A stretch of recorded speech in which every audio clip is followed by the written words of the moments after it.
Okay, recognizing a quorum, I am calling this meeting of the Cannabis Control Commission to order at 1:05 p.m. on October 18, 2018.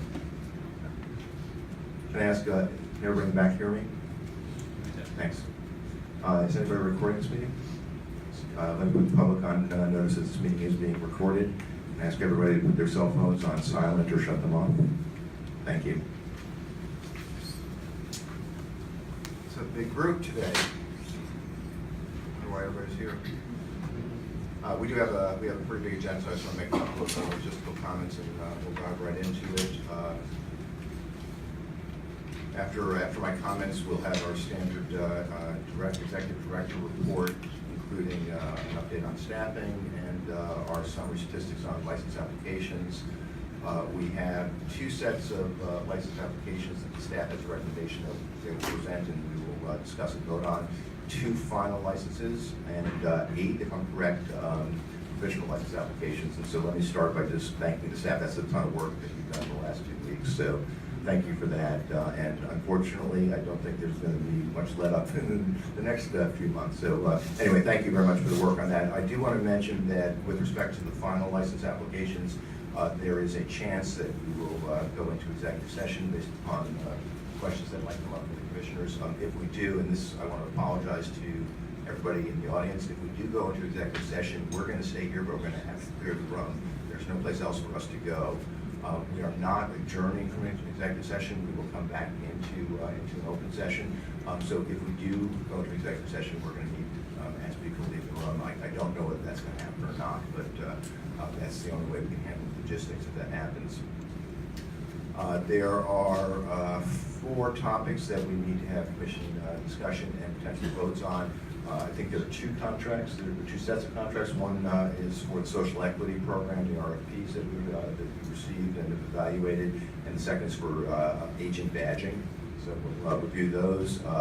If you recall, at our last meeting 2 weeks ago, we talked about social consumption. We asked the executive director to go back and compile a list of the questions that we wanted further evaluation on, and to come back with a proposed timeline to evaluate those questions. So we'll talk about that, as well as the notion of doing a pilot around social consumption.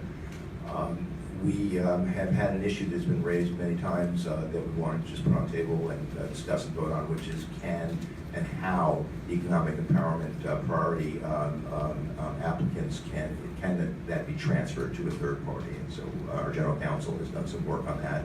We'll talk about that. And then again, similar to social consumption, last time we agreed when we deferred licensing delivery in March with our final regulations, we agreed that we would come back and revisit that topic. In October, we asked the staff to do some research around what's going on in other states, and including actually the Department of Public Health allows for home delivery in Massachusetts, so to try to get a sense of how other states and jurisdictions were approaching that, and to also help us understand any applicable research that was available. So the staff has done that, and will present their findings, and we'll talk about next steps with respect to delivery. That is the agenda. It's a full agenda.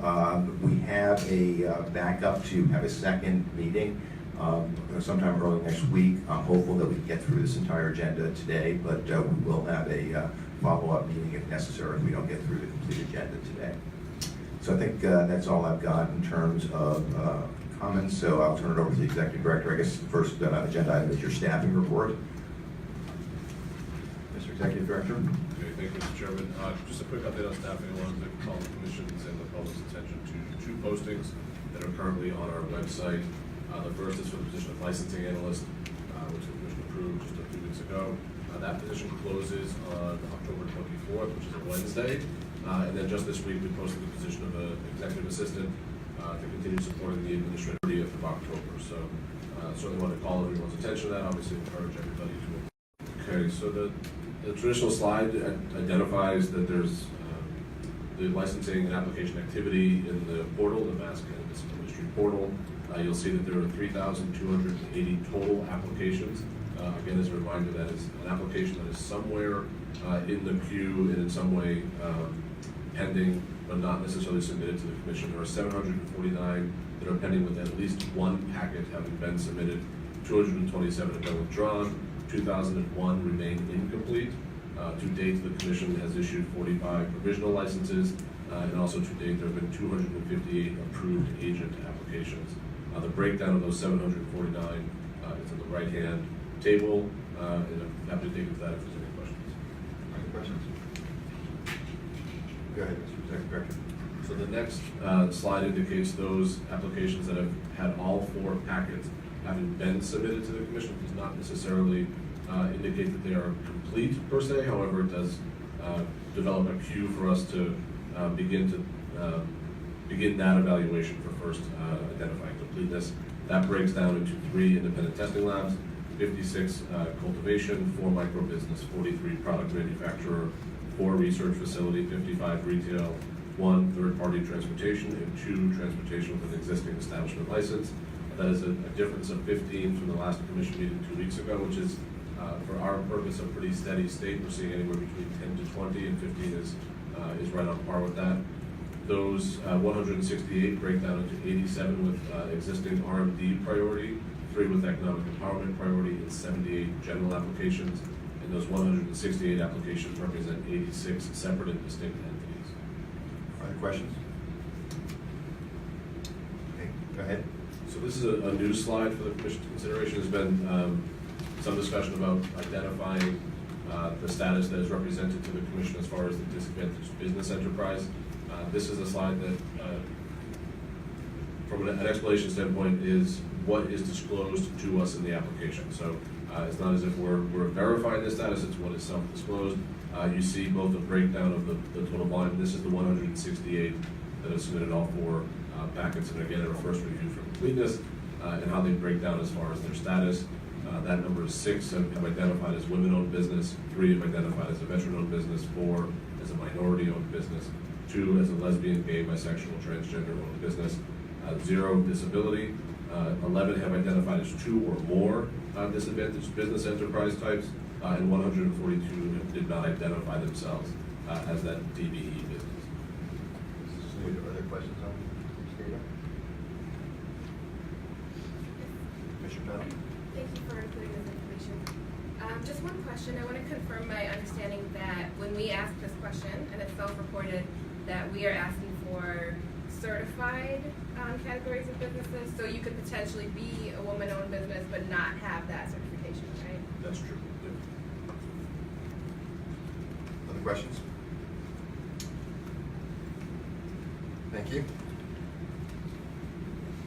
So the next slide here is familiar to the commission, which is the status of those 168, where they stand as far as our review process. As I've indicated earlier, the first step is to review for completeness. There are 37 in that phase. That does include those 15 applications that have come in over the past 2 weeks.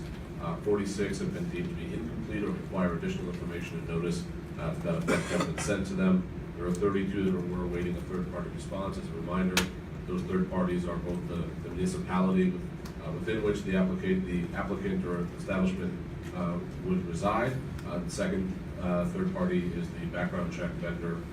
We're awaiting both of those responses. There are 32 in that phase. There are 8, as you indicated, Mr. Chairman, before the commission for consideration today, and of course to date there have been 45 applications that have been considered by the commission for provisional status. Other questions? Okay, thank you. The map. So the next slide is the map across Massachusetts identified by county and the applications that are pending. Again, the 168 applications that are pending before the commission. From just the commission's edification, the public's, the difference is that there are 6 additional applications in Berkshire County, 2 in Franklin, 2 in Worcester, 2 in Middlesex, 2 in Essex, and 1 in Bristol that comprise of 15 additions from the last publication of this map. Great. Questions? Commissioner Bryan?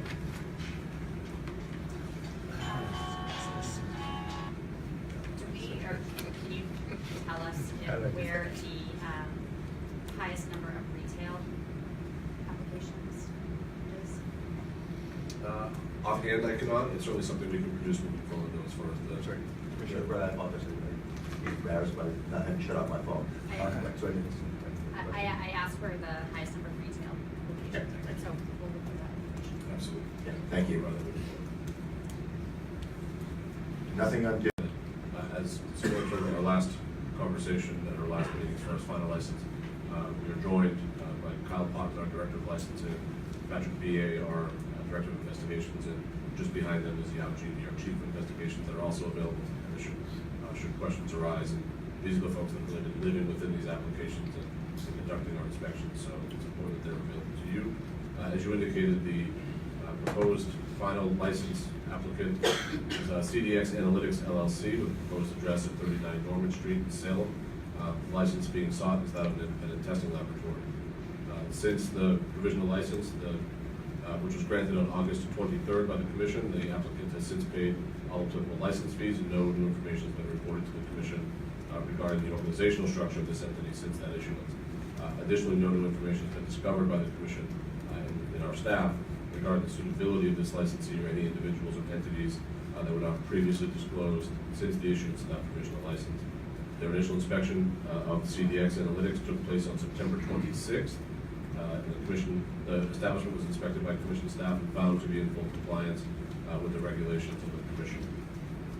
There's no evidence that was discovered during our inspection process that indicated that the establishment was not in compliance with any other applicable state and local codes, bylaws, ordinances, or regulations.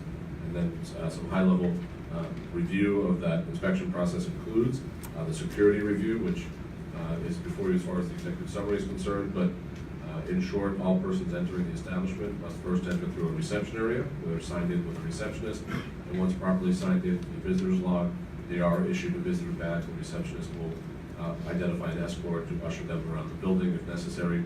All entrances and exits to the building are secured with either a keypad or proxy card access, which does limit the general public's access, and all doors were locked and can only be opened with a proxy card. Access to the actual testing lab requires card access as well, and all limited access areas had been identified with appropriate signage. This is a lab facility. It's equipped with an emergency exit button in all areas, which do allow for immediate egress. And the establishment has a security company that does provide backup communication monitoring services. This company provides quarterly checks on all security equipment that it provides. The security consultant company also performs a yearly security audit at the establishment. As part of the audit, the company inspects their emergency access plans, their chemical hygiene plans, their biological safety manual and exposure control plan. These plans are current as of November 2017. The building also maintains security cameras that are monitored by the building manager. These video images are stored for 90 days. Access to local video storage and video surveillance rooms for executive staff as needed. Our enforcement staff did verify that these camera systems produce high quality images. And we also tested the system to ensure that the time and date stamps are accurate and clear video images are displayed in real time. That a still photo can in fact be printed from a video file. Their inventory and storage was also reviewed and evaluated by Commission staff. It was found that marijuana samples are stored in a clean area with no visible evidence of any pests. That samples are stored in locked metal cabinets inside the laboratory. The establishment only tests samples of marijuana and marijuana products submitted from other marijuana establishments, and therefore does not maintain a regular inventory of marijuana or marijuana products for sales. There were no cultivation operations, product manufacturing, or retail operations as part of this application, given that it's an independent testing lab. However, the marijuana establishment does provide transportation for testing samples it receives from other establishments. This vehicle was also inspected. It is not conspicuous. It is properly registered in the state of Massachusetts, and during the transportation of any marijuana or marijuana products, all vehicles are monitored via GPS. It possesses interior surveillance cameras, and when samples are picked up, they are locked in a secure bag and locked inside all vehicles. The routes are randomized, and all stops are recorded in a vehicle stop log that was inspected by our enforcement staff. This is an independent testing lab. It is accredited to ISO 17025-2005 for demonstrated technical competence in chemical and microbiological testing by Perry Johnson Laboratory Accreditation Board. This certification is valid until January 30th, 2020. The lab is certified to test samples of marijuana and marijuana products for cannabinoids, heavy metals, residual solvents, pesticides, mycotoxins, bacteria, yeast, and molds. The testing procedures are all in compliance with the protocol for sampling and analysis of finished marijuana, medical marijuana products and marijuana infused products, as amended in 2016 by the Department of Public Health. The Commission staff recommends issuing a final license for for the above referenced marijuana establishment with the following conditions: that the licensee may possess and otherwise acquire marijuana, but shall not test marijuana or marijuana products until after inspection, receiving permission from the commission to commence full operations. The licensee is subject to inspection and audit to ascertain their compliance with our regulations. If the licensee remains suitable for licensure pursuant to our regulations, the licensee shall cooperate with and provide information to the commission's investigators, agents, and employees upon request. That the licensee shall obtain ISO 1725-2017 certification prior to commencing operations. And if it's unable to obtain such a certification, seek a waiver of that condition. That the licensee shall demonstrate that it's in compliance with or has obtained any applicable waivers or approvals from the Department of Public Health as necessary, and provide documents to the commission, as the commission may request prior to commencing operations.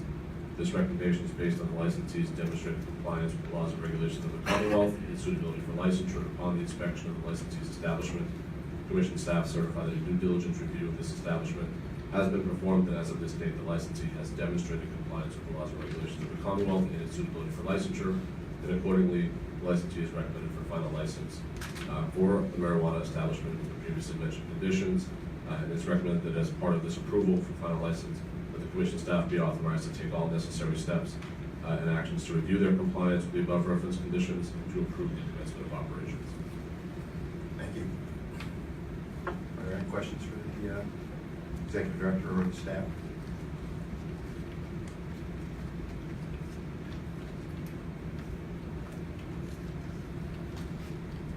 Okay. May I have a motion, please, to approve the staff recommendation? Have a second, please. Let the record show Commissioner McBride made the motion to approve, seconded by Commissioner Flanagan. The motion is to approve the staff recommendation to issue a final license to CDX Analytics. All in favor? Let the record show the Commission unanimously approved the final license to CDX Analytics, IL 281275. Thank you very much. Next on the agenda is MCR Labs, also an independent testing laboratory, IL 281278. Mr. Executive Director. Thank you, Mr. Chairman. If I may, before jumping into MCR, perhaps for pure discussion's sake or commission feedback, is one of the conditions identified for CDX in particular was their ISO accreditation status. And as I understand it, they are actively working toward updating that. However, in the interim, they do maintain an ISO accreditation 2005 standard. That standard, according to ISO, is valid until 2020. So if they're unable to do that prior, we do have a condition that was just approved, that they may seek a waiver of that condition.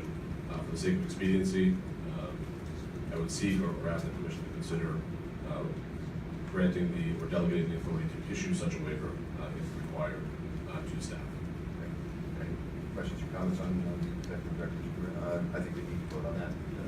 Let's get some comments first. Are there any questions or comments?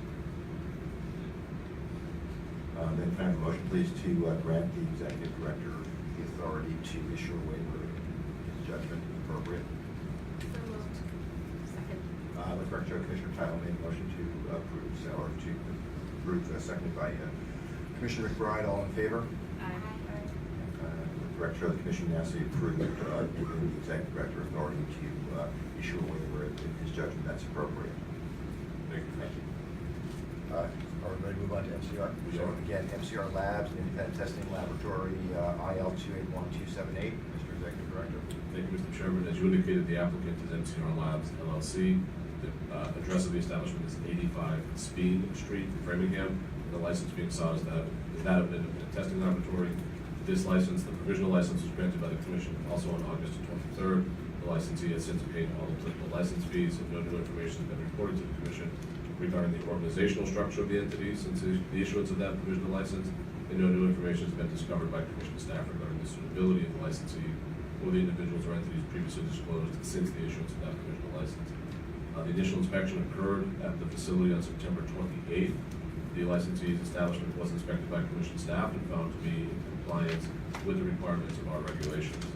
There was no evidence that was discovered during the inspection process that indicated the marijuana establishment is not in compliance with any applicable state, local codes, bylaws, ordinances, or regulations regulations. And again, a brief overview of that inspection includes, from a security standpoint, that all persons arriving at the establishment must enter through the front entrance of the building, and the sign directs persons entering to proceed to the second floor. Upon entering, a receptionist would check in an individual and ensure that they're 21 years or older, and have them execute or sign the visitor log. All visitors are issued a visitor's badge, and the door to the first floor laboratory is locked and is a limited access area. The sign goes in indicating as much. Persons that do not possess a key are unable to enter that lower facility. With the exception of the reception area, all other areas of the building are occupied by the marijuana establishment are limited access areas. All of those doors are locked and can only be opened with a key. All doors have the appropriate signage indicating that they are in fact limited access areas. The marijuana establishment is equipped with a panic alarm that is wired directly to the Framingham Police Department. Another panic alarm exists on an individual that is connected to the police department and is warned by one of the employees on the laboratory floor. The establishment has 2 alarm companies which monitor burglary and fire alarm systems. The facility has installed motion detectors and door alarms that can be remotely monitored as well. We did inspect the cameras and monitors on site, all exits and entrances, as well as the areas in the lab where the marijuana samples are stored in the reception area are covered by this camera surveillance. And the camera systems do produce high-quality images, which were tested by our staff and ensure that the time and date stamps are also accurate, and that clear video images are displayed in real time, and the still photo can in fact be printed from that video file. The room where marijuana samples are stored were found to be clean, with no visible evidence of pests, and marijuana samples are stored and locked in metal cabinets inside the laboratory. This establishment only tests samples of marijuana and marijuana products submitted from other establishments, and therefore does not maintain another regular inventory of marijuana and marijuana products for sale. The establishment does have one vehicle that is used to transport or pick up samples from marijuana and marijuana products for testing from other establishments. The van does not have any lettering or markings on its exterior. The lab employs 3 transportation agents, and samples of marijuana and marijuana products are locked in watertight Pelican brand transport cases, and then locked in a metal storage box inside the van. The van is equipped with cameras, as well as GPS systems that record the location of the van at all times. We did inspect this vehicle, their transportation logs, their manifest policies and procedures, and found their transportation vehicle and their operational procedures to be in compliance with our regulations. The marijuana establishment is accredited to ISO 17025-2017 for demonstrated technical competence in testing by the ANSI-ASQ National Accreditation Board. The certification is valid until March 24th, 2020. The lab is certified to test samples of marijuana and marijuana products for cannabinoids, heavy metals, residual solvents, pesticides, mycotoxins, bacteria, yeast, and molds. Testing procedures are in compliance with protocol for sampling, analysis of finished medical marijuana products and marijuana-infused products, as amended in November 2016 by the Department of Public Health.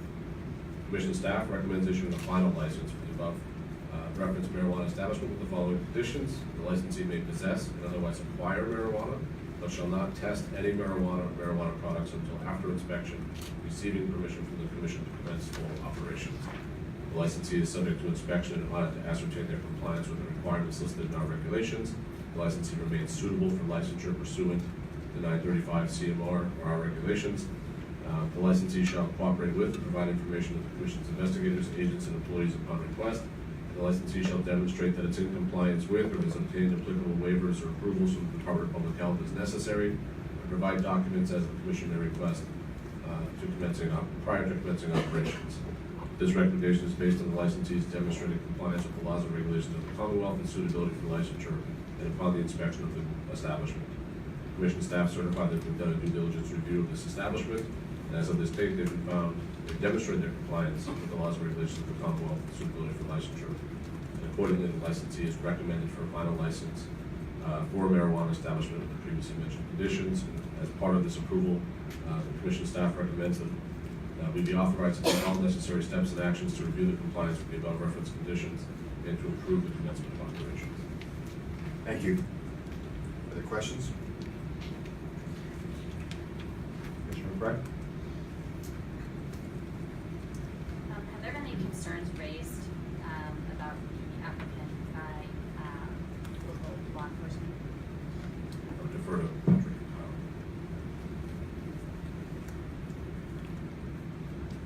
You're fine. Speak close. Very close. Our investigation did not reveal any concerns by local law enforcement. Have we received any reports since the investigation was concluded that would indicate any concerns? Someone from the news media made an inquiry about an incident that occurred last year at MCR Labs. I was aware of that incident prior to it being known, or made known by the news media. As part of our investigation, I interviewed Michael Kahn, the owner of MCR Labs. And part of our investigation procedure is we make them show us their written anti-diversion policies and workplace drug use policies. I reviewed these policies with Mr. Kahn. Part of what I do with my investigation is I ask him very direct questions about those policies. One of them being, tell me what you would do if you had an employee who was caught stealing marijuana. And Mr. Kahn was very candid with his answers. He told me that an employee would be fired and the police department would be called. And he said that he had had an incident the previous year where that had occurred. I did make contact with the police department that was involved in that incident because the case is still pending in court. I can't discuss the particulars of it. I can tell you that last year when this incident occurred, our regulations didn't exist. MCR Labs was not seeking licensure under the commission at that time, and I believe that our investigation process and licensing process really increases the security of and prevents incidents like this. Lab agents go through a much stricter background procedure. Every lab agent has to be fingerprinted, unlike someone who's disemployed by a marijuana establishment. That's something that's required by our regulations. Our regulations also require very strict security requirements. And since that incident occurred, MCR Labs has changed processes and installed a great deal more security equipment inside the labs to prevent an incident like this happening again. Our regulations also require a marijuana establishment, including labs, to report any incident of diversion to the commission. Anyone that doesn't do that is risking losing their license, and that's a huge risk just to cover up an employee stealing marijuana. So I'm very comfortable, based on the investigation done by my staff and I, that an incident like that will not occur again at MCR Labs. Are you satisfied that the applicant understands the necessity not only to cooperate with us, but also to cooperate with local law enforcement in the event of future incidents like this? Based on my conversation with Michael Kahn, the owner of MCR Labs, I'm very comfortable that he would cooperate both with the commission and local law enforcement should any incident arise. Thank you, Patrick. Other questions? Commissioner Todd? Thank you for your compliment. In the future, if there was a complaint about an incident during the application period that we didn't know about, and I understand that's not the case here, but if there was such a complaint, do you have a mechanism in place to receive those complaints from law enforcement or members of the public or friends? We receive complaints from the public all the time about different establishments. Right now, most of them come in because we know they're the telephone, and they were assigned to an investigator, and they were investigated. Mr. Chairman, if I may as well. Yes, sir. As a follow-up, both to Commissioner Title as well as Commissioner McBride's questions, I think as a continuation of that, not only would we anticipate or expect our licensees to cooperate with any local law enforcement, the commission would as well. Of course, anything that, so our mechanisms, whether we can see some tracking system or any other data that we're collecting, would be used as far as being cooperative or supportive of any sort of incident that may occur. And I think, to Patrick's credit, this is something obviously we take exceptionally seriously, but something that was chased down as soon as we know about it. I mean, I just wanted to say to Patrick and his team that this is exactly, I think, how we anticipated that this process would work, and I think that your team has done an exemplary job, and I greatly appreciate it. Any other questions before I ask for a motion to approve staff recommendation? Then I have a motion to approve staff recommendation to issue a final license to MCR Labs. And a second, please. Second. Let the record show Commissioner Doyle made the motion to approve, seconded by Commissioner Title. All in favor of approving the staff recommendation to issue a final license to MCR Labs for independent testing laboratory? All in favor? Aye. I thought I said all in favor already. Let the record show that the commission has approved the staff You recommendation. didn't ask for those. Oh, I'm sorry. I truly apologize.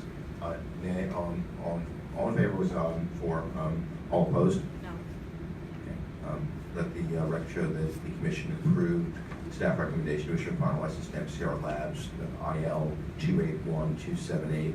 Vote was 4 in favor. Voting in favor were Commissioners Tybell, Doyle, McBride, and Hoffman. Voting opposed was Commissioner Flanagan. Thank you. Anything else on these before we move to provisional licenses? Yes. Yes, go ahead, Commissioner Cohen. I saw on our chart earlier that there were 3 applications with from labs.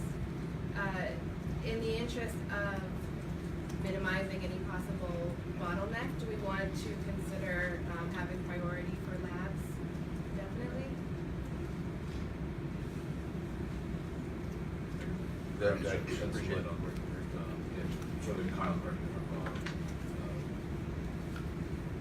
Because without alluding to the specifics, my understanding is that that third independent testing lab, this juncture remains incomplete, or therefore is not yet complete, therefore not a queue as far as being issued provisional license. That's correct, Commissioner Title. The third application that you're referring to has been reviewed. The applicant has been notified and more information has been requested. And to my understanding, they are complying with that. And hopefully soon, it is in the process and hopefully will be recommended to the commission for your consideration shortly. Thank you. That's it. Any other questions or comments on the final licensure process before we move into provisional licenses? We're going to keep thanking you guys. So thank you for the final licensure process, and we'll thank you when we're done with the provisional licensing process. So I believe, if I'm correct, there are 8 to review, and we've got, I think, 5 separate entities for those 8. So let's start with the first on the list, which is Caroline's Cannabis, a retail license application, MRN 281274. Mr. Executive Director.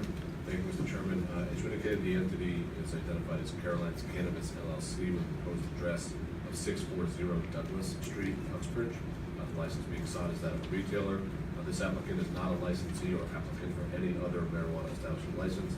The identified individual as the owner is Caroline Frankel. There is no other entity other than the applicant that appears to have direct or indirect authority over this establishment. The priority status of this applicant is that they are a general applicant and therefore not a priority applicant. As a result, this is not an RMP or proposed co-located RMP. Their host community agreement was executed with Uxbridge on May 21st. Their community outreach meeting was held on April 11th. There were no objections raised to the commission as far as the municipal process. In fact, we received a response from the municipality on October 1st, stating that the applicant is in compliance with all local ordinances and bylaws. The summary of their plan to positively impact areas of disproportionate impact includes instituting a direct giving program that will target donations and sponsorships to advocacy groups, economic empowerment of nonprofits, and local charities in Worcester, establishing a hiring preference for employees and contractors that reside in Worcester, and committing to mentoring eligible applicants seeking entry into the adult use marijuana industry. Their focus will be on individuals who come from areas of disproportionate impact, economic empowerment applicants, social equity program participants, women, veterans, and minorities. There were no concerns raised during the background check on individuals or entities associated with the application, and no disclosures of any past civil or criminal actions or occupational license issues. Similarly, there were no disclosures of any business interests in other jurisdictions. They did secure their certificates of good standing from the Secretary of the Commonwealth as well as the Department of Revenue. Their management operations profile included the following: that their plan to be operational was that they would need to perform additional modifications to their facility once approved for a provisional license. The applicant estimates that their operations could begin within approximately 3 months of being issued a provisional license. The proposed hours of operations are Monday through Sunday, 10 a.m. to 10 p.m. They submitted all the required summaries of plans, policies, and procedures. Those summaries were reviewed by us and determined to be substantially compliant with our regulations. We inspect full compliance upon our inspection process, which will be required before final license. The diversity plan includes references as a woman-owned and operating business. The applicant plans to lead the cannabis community by assembling a diverse workforce consisting of minorities, women, veterans, and people with disabilities, people of all gender identities and sexual orientations, people of varying socioeconomic backgrounds, and people from communities that have been disproportionately impacted by marijuana prohibition. The applicant will do the following to accomplish this goal: develop a hiring strategy that mitigates any staffing bias, utilizing job recruitment resources specifically tailored to minority populations, holding job fairs, and conducting training sessions in areas of disproportionate impact. The applicant will conduct regular employment equality analyses and will take corrective actions if necessary. This is a proposed marijuana retailer. Their plan to obtain marijuana and marijuana products includes: the applicant will obtain marijuana and marijuana products from licensed adult use cultivators and product manufacturers. They will engage with and purchase products from a variety of licensees in order to create a diverse inventory. Commission staff recommends issuing a provisional license with the following conditions. Final license is subject to inspection and audit to ascertain compliance with our regulations. Final license is subject to inspection and audit to ascertain that their facilities are compliant with all applicable state and local codes, bylaws, ordinances, and regulations. The applicant shall cooperate with and provide information to the Commission's investigators, agents, and employees. And lastly, that the provisional license is subject to the payment of an appropriate license fee. This recommendation is based on the applicant's demonstrated compliance with the laws and regulations of the Commonwealth, and suitability for licensure, and upon the evaluation of the thoroughness of the responses to the required criteria. We certify that we've done a due diligence review of the application, and as of this date, the applicant has demonstrated their compliance. Accordingly, the applicant is recommended for a provisional license with those previously mentioned conditions. Thank you. Are there questions for Executive Director or staff?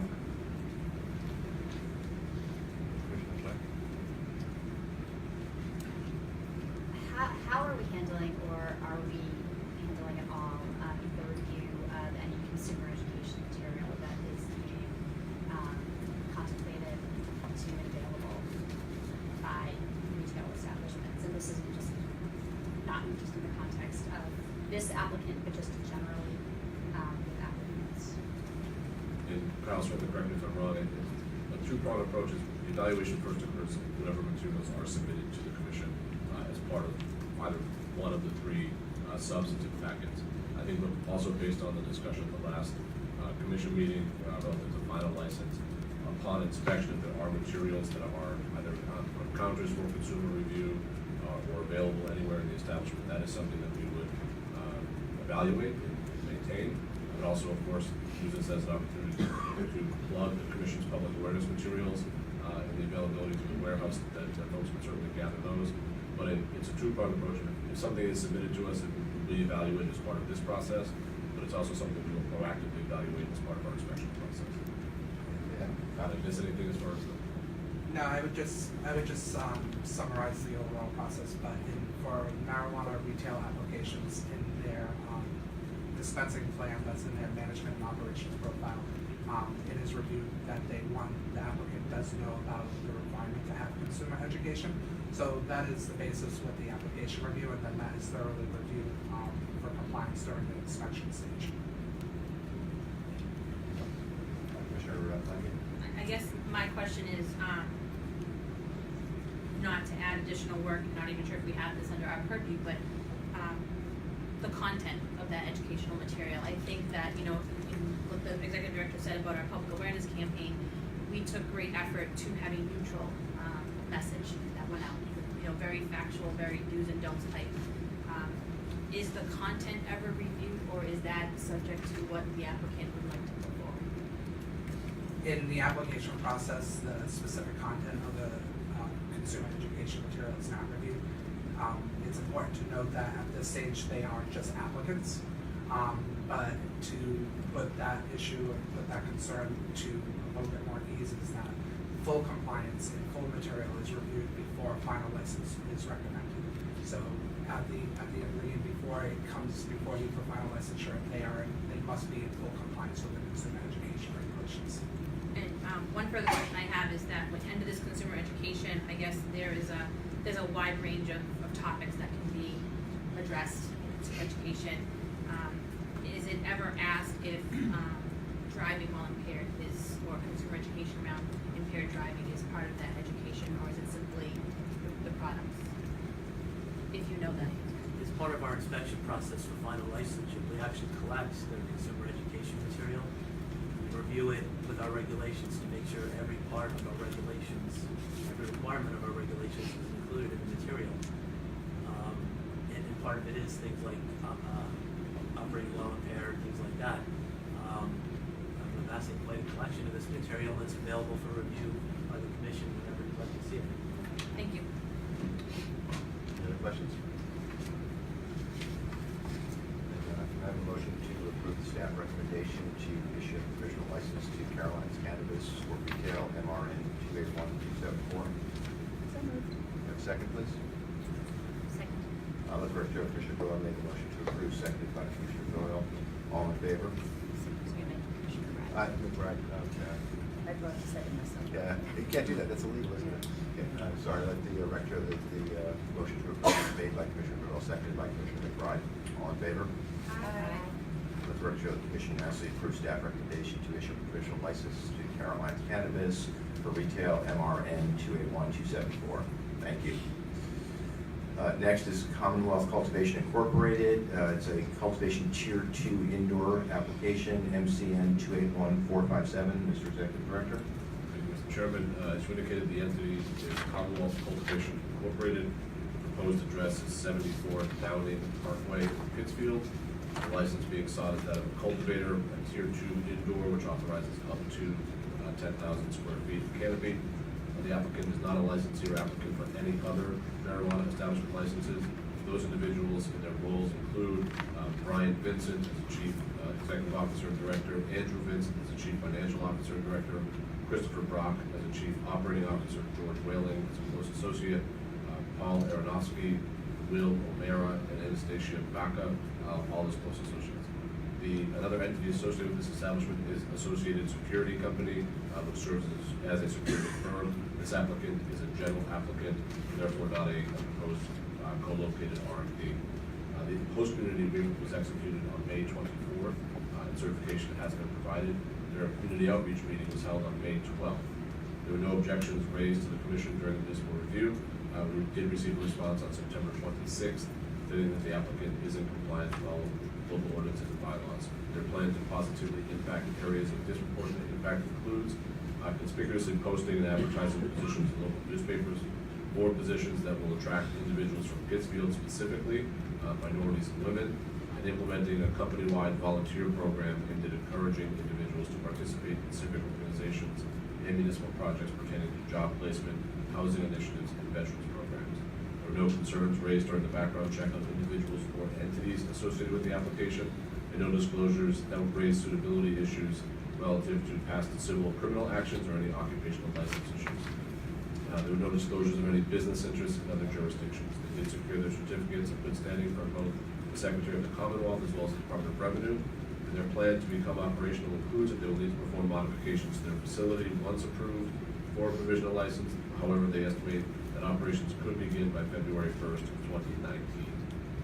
Their proposed hours of operation are Monday through Sunday, 7 a.m. to 7 p.m. They submitted all the required summaries for plans, policies, and procedures. We've reviewed those summaries and determined them to be substantially compliant with our regulations. Their diversity plan includes hiring a diverse workforce that reflects the age, education, racial, cultural, religious, and sexual orientation demographics of the Berkshire region and Massachusetts as a whole.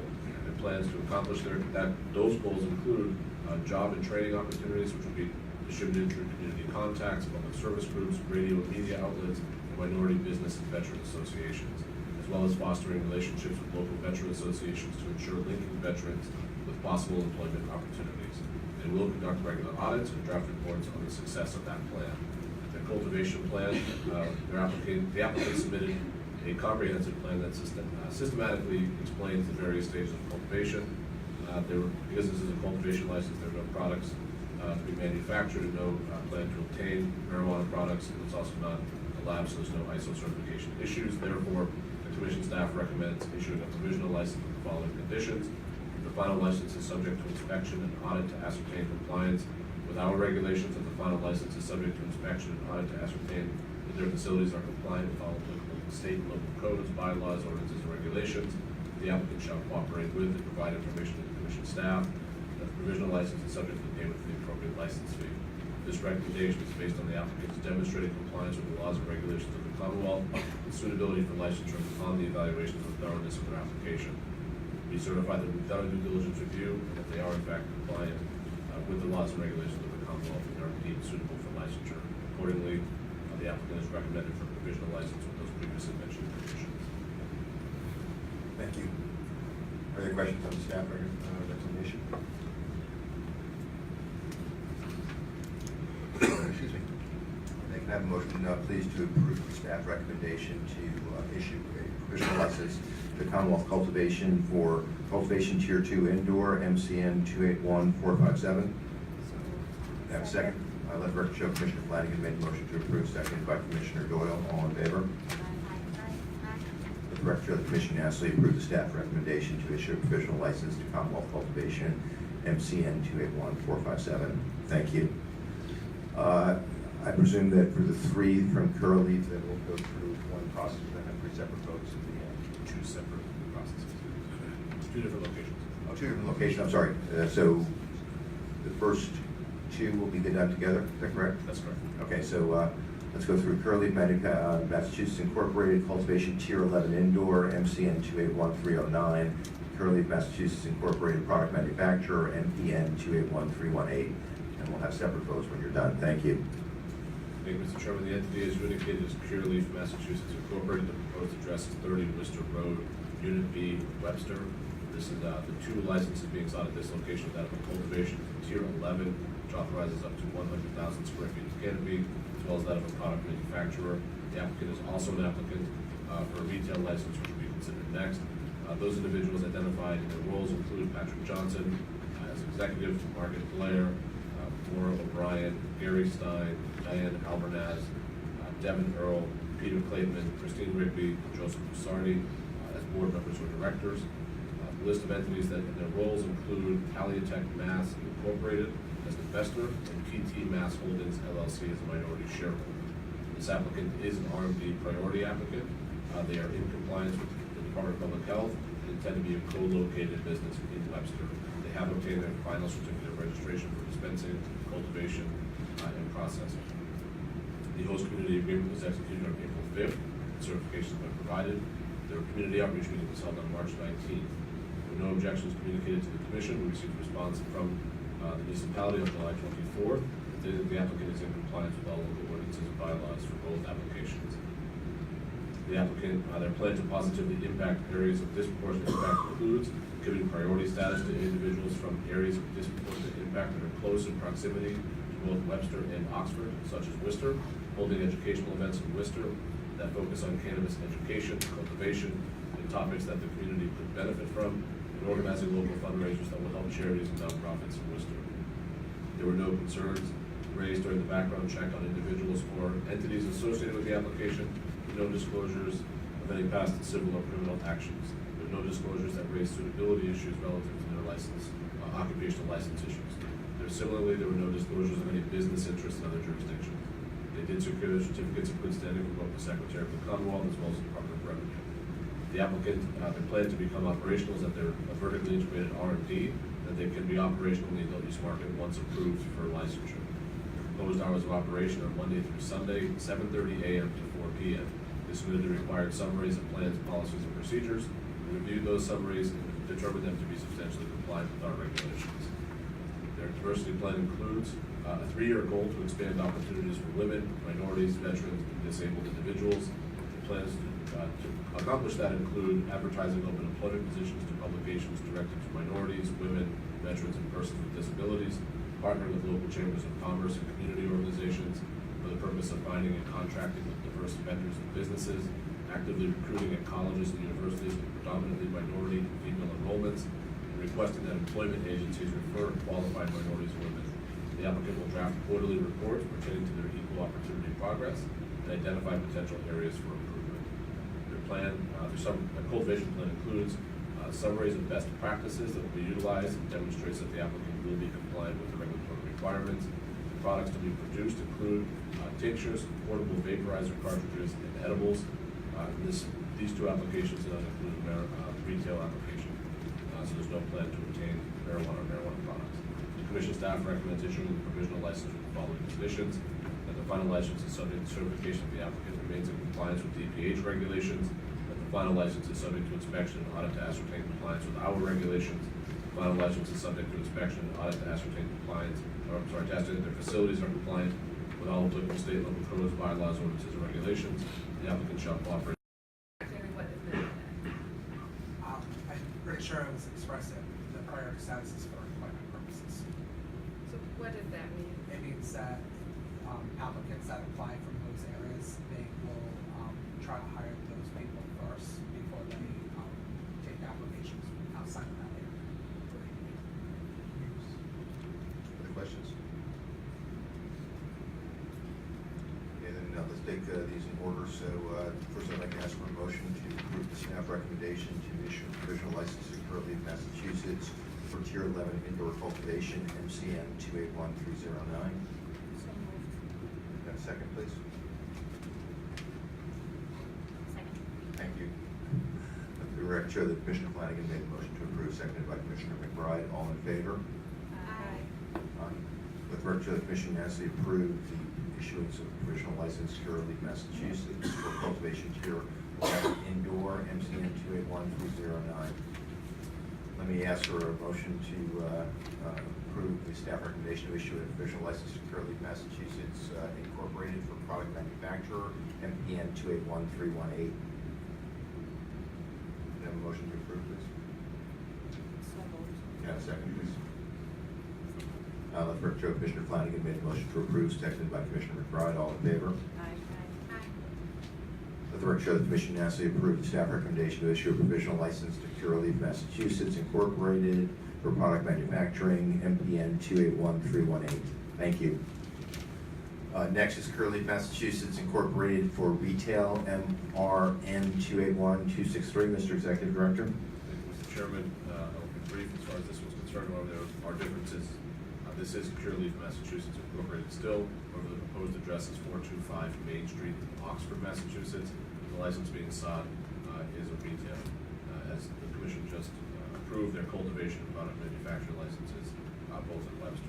The individuals listed are the same as previously mentioned, as are the entities that were previously mentioned, as far as their roles in the establishment. This applicant remains an R&D priority applicant and does propose to be co-located with their medical dispensary in Oxford. The host community agreement was executed on April 17th.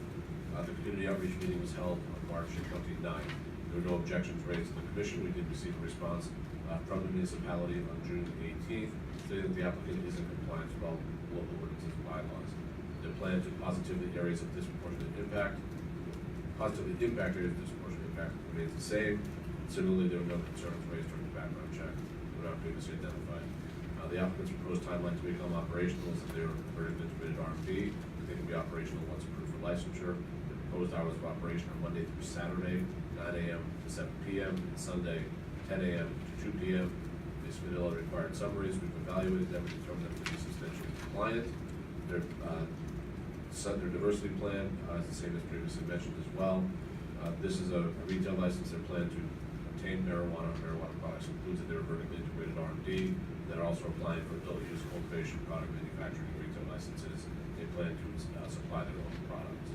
Commission staff recommends issuing a provisional license with the following conditions: that the final license is subject to certification that the applicant remains in compliance with DPH regulations. The final license is subject to inspection and audit to ascertain compliance with our regulations. The final license is subject to inspection and audit to ascertain that their facilities are compliant with all applicable state and local codes, bylaws, ordinances, and regulations.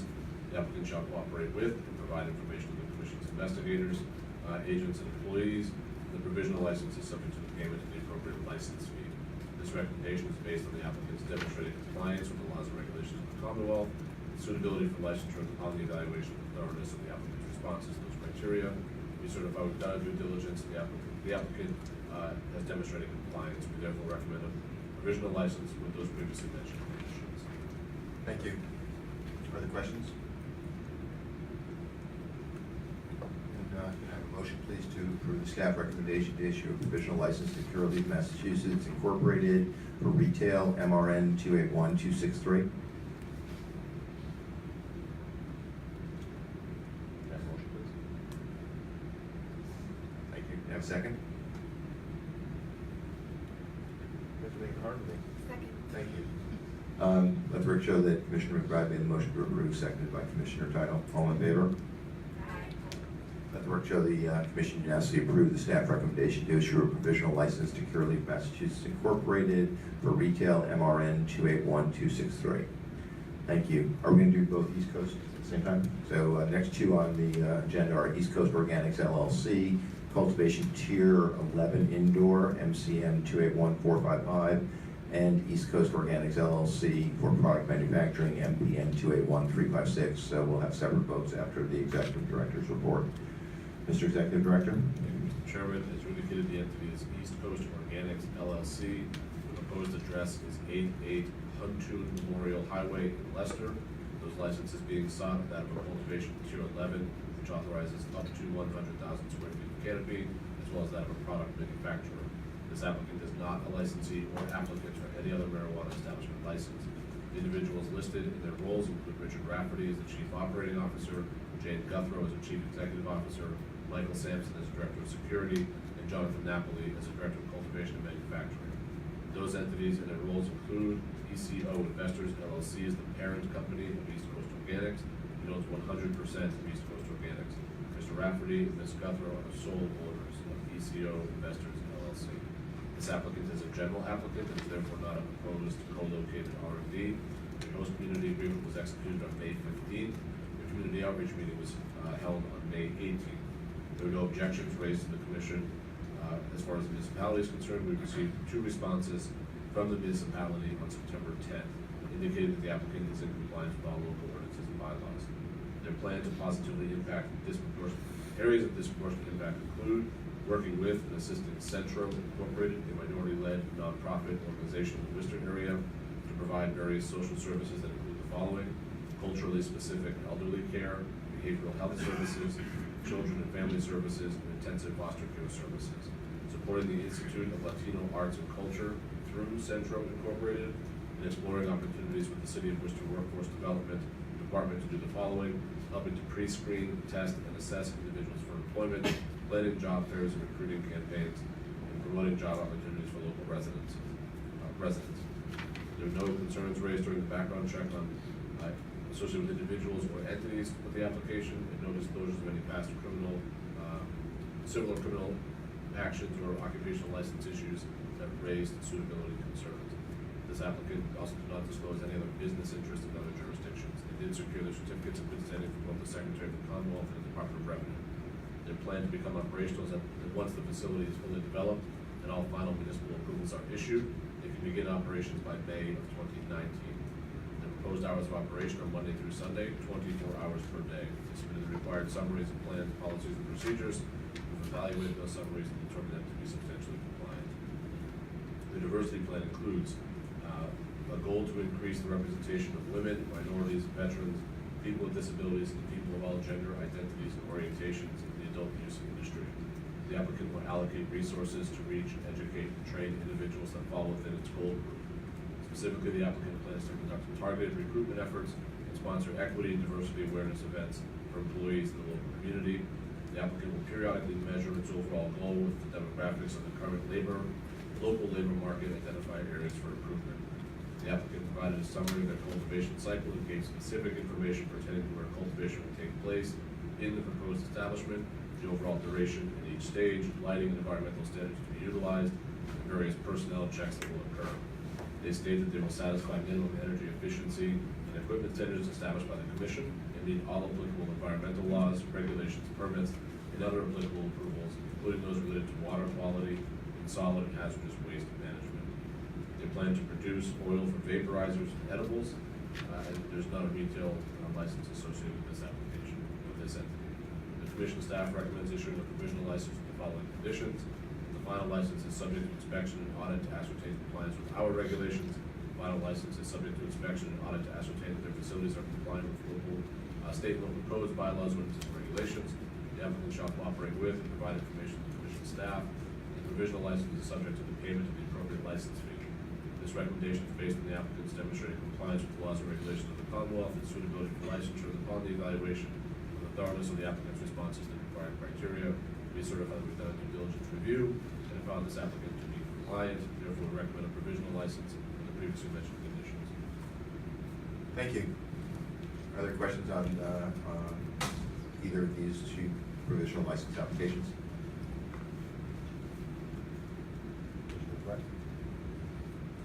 Under that case.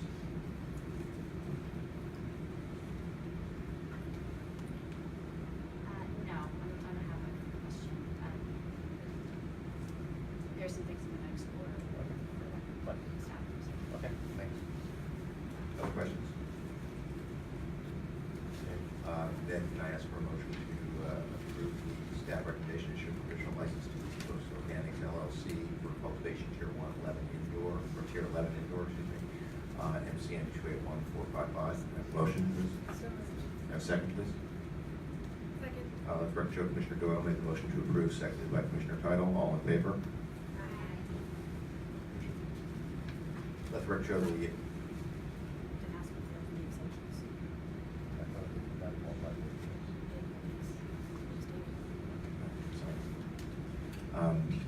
all opposed? Abstain. Let the record show that the commission approved the issuance of a provisional license to East Coast Organics LLC for cultivation tier 11 indoor, MCM 281455. In favor, Commissioners Tidal, Doyle, McBride, and Hoffman. Abstaining, Commissioner Flanagan. Thank you. Can I have a motion to approve the staff recommendation to issue a provisional license for East Coast Organics LLC for product manufacturing, MPN 281356? Can I have a second, please? Second.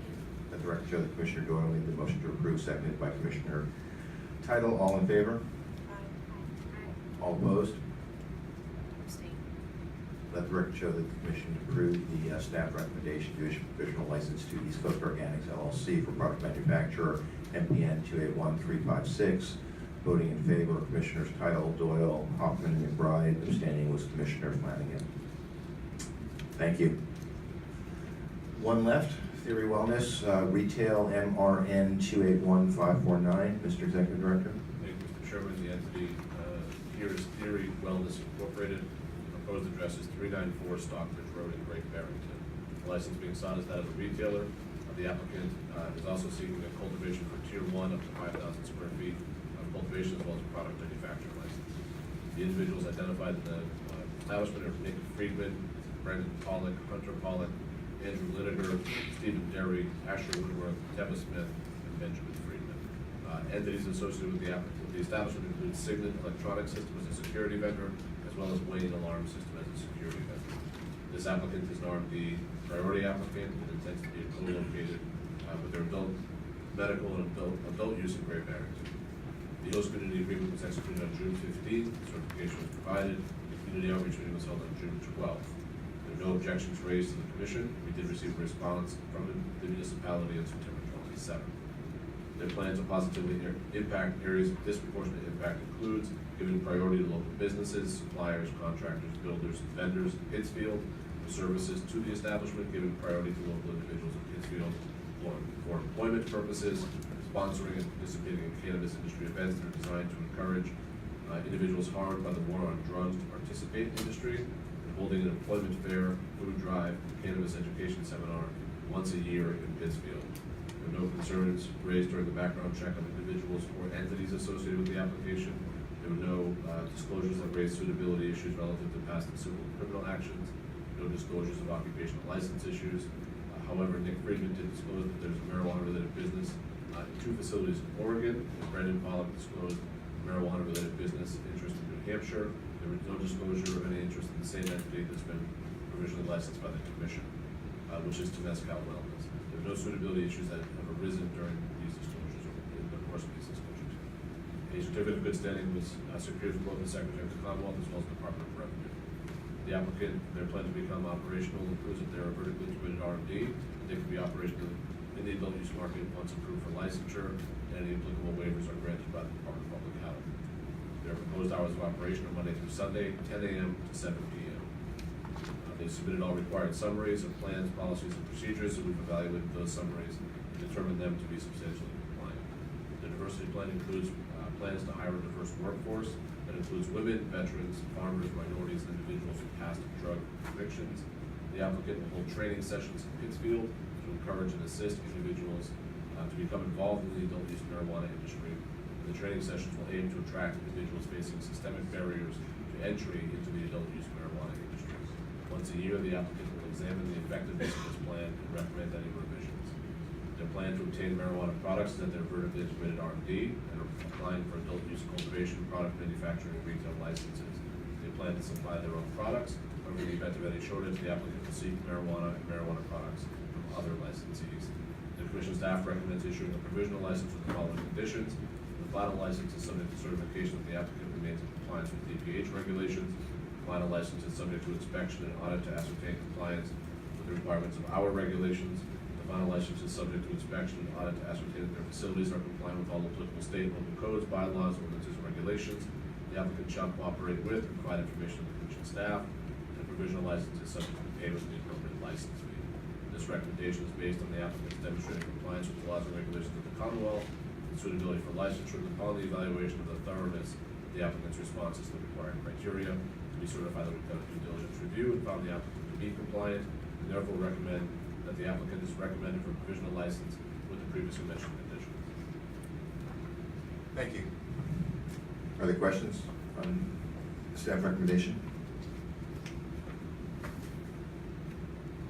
Then may I ask for a motion, please, to approve the staff recommendation to issue a provisional license to Theory Wellness Incorporated for retail, MRN 281549. So moved. I got you guys motivated. Can I have a, I'm going to recognize Commissioner Doyle. Can I have a second, please? Second. Let the record show that Commissioner Doyle made the motion to approve, seconded by Commissioner McBride. All in favor? Aye. All opposed? Let the record show that the Commission unanimously approved the staff recommendation to issue a provisional license to Theory Wellness Incorporated, MRN 281549, for retail.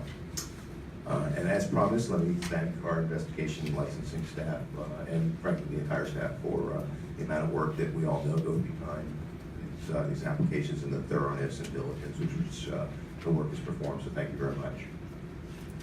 Mr. Executive Director, Yes. should we take a break? I'm thinking we should take a break. No problem. It is my pride. Thank you. So with everybody's agreement, I'd like to take a 10-minute break. Just look at your watch, and we will reconvene in Really? on this topic. I believe the RFQ for social equity is first in the queue. Okay, so let's do that. Going to walk through the process and where we are. I'm happy to, thank you. Thank you. In the interest of continuing praise, let me first begin by thanking the staff that worked on first developing this RFQ, and then secondly, evaluating any responses that we did receive to it. So specifically, I want to thank Commissioner Title, who participated very robustly in this, as well as Shakia Scott, who's our Director of Community Outreach, Matt Giancola, Andrew Carter, Julie Johnson, Erica Chiavelli, and Adriana Campos all serve as instrumental staff in evaluating these responses, really shepherding this process forward to today's discussion, which is, as a reminder for the Commission, the Commission voted on June 26th to make the social equity program's request for qualifications available. The deadline, the initial deadline to submit responses to the RFQ was extended all the way to September 7th, mostly to allow folks, we get a lot of questions, a lot of interest in this program, in this RFQ. Want to make sure that we were able to be responsive to any questions that came in, but also give folks time to develop thoughtful responses to those, to the RFQ. As you may recall, the purpose of this RFQ was to allow the Commission to create an approved list of qualified vendors to provide the full range of training materials and services for the social equity program that the Commission may require. We did ask folks, and then we encouraged them to submit their inquiries to us, those questions, by August 9th, and we did provide written responses to those inquiries by August 23rd. So quick turnaround as far as we're concerned. Review process included an interview for high scoring submissions, which took place between September and October. We did receive and we evaluated 15 responses to the RFQ that were received by that deadline of September 7th. and all providers were sent an email confirmation that their submissions were in fact received. As I mentioned, the PMT, the procurement management team for this project, consisted of Commissioner Title and 6 staff members from across different departments in a real wide perspective as far as our expertise.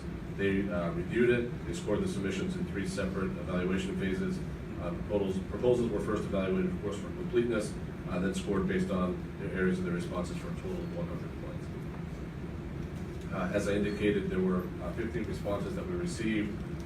After fully completing any interviews or reviews, the PMT narrowed that viable selection down to 7 providers, which is determined based on those responses, represent the best fit overall for our review, including those that meet the needs of the Commission's needs to achieve our procurement goals here. Those chosen providers, here we go, our Earthwise Outreach, Cannabis Community Care and Research Network, Greenlight Business Solutions LLC, MRCC, Point 7 Group, QIC Consulting LLC, and Marketing Edge Consulting Group, and Edge Institute. Those folks have been identified by the PMT as being best able to meet our needs going forward. Now, of course, I want to remind the Commission this is an RFQ. We're looking to secure a qualified list of vendors here. We will not necessarily entertain after today enter into contract negotiations per se, or we look to these folks to really serve as that cohort of folks to help us build this program moving forward. Of course, anything that would proceed would require any contract negotiations and further discussion at the Commission level. Where we will look for these folks obviously to help us in continuing to cultivate and develop our program tracks and opening the program to get a sense of our needs and finalize procurement and placing the program applicants with any of these qualified vendors. That's a very high-level overview of the process to date. I'm happy to take any questions you may have. There are also folks who know around the PMT. If there's any specific questions, I'm happy to entertain those as well. Are there questions?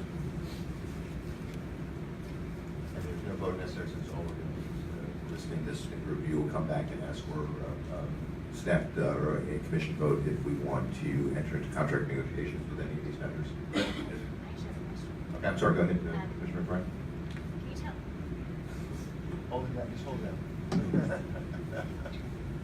Okay, can we hear a little bit about what each of the selected entities is doing and just sort of a summary of what their plan is and what you can attract them?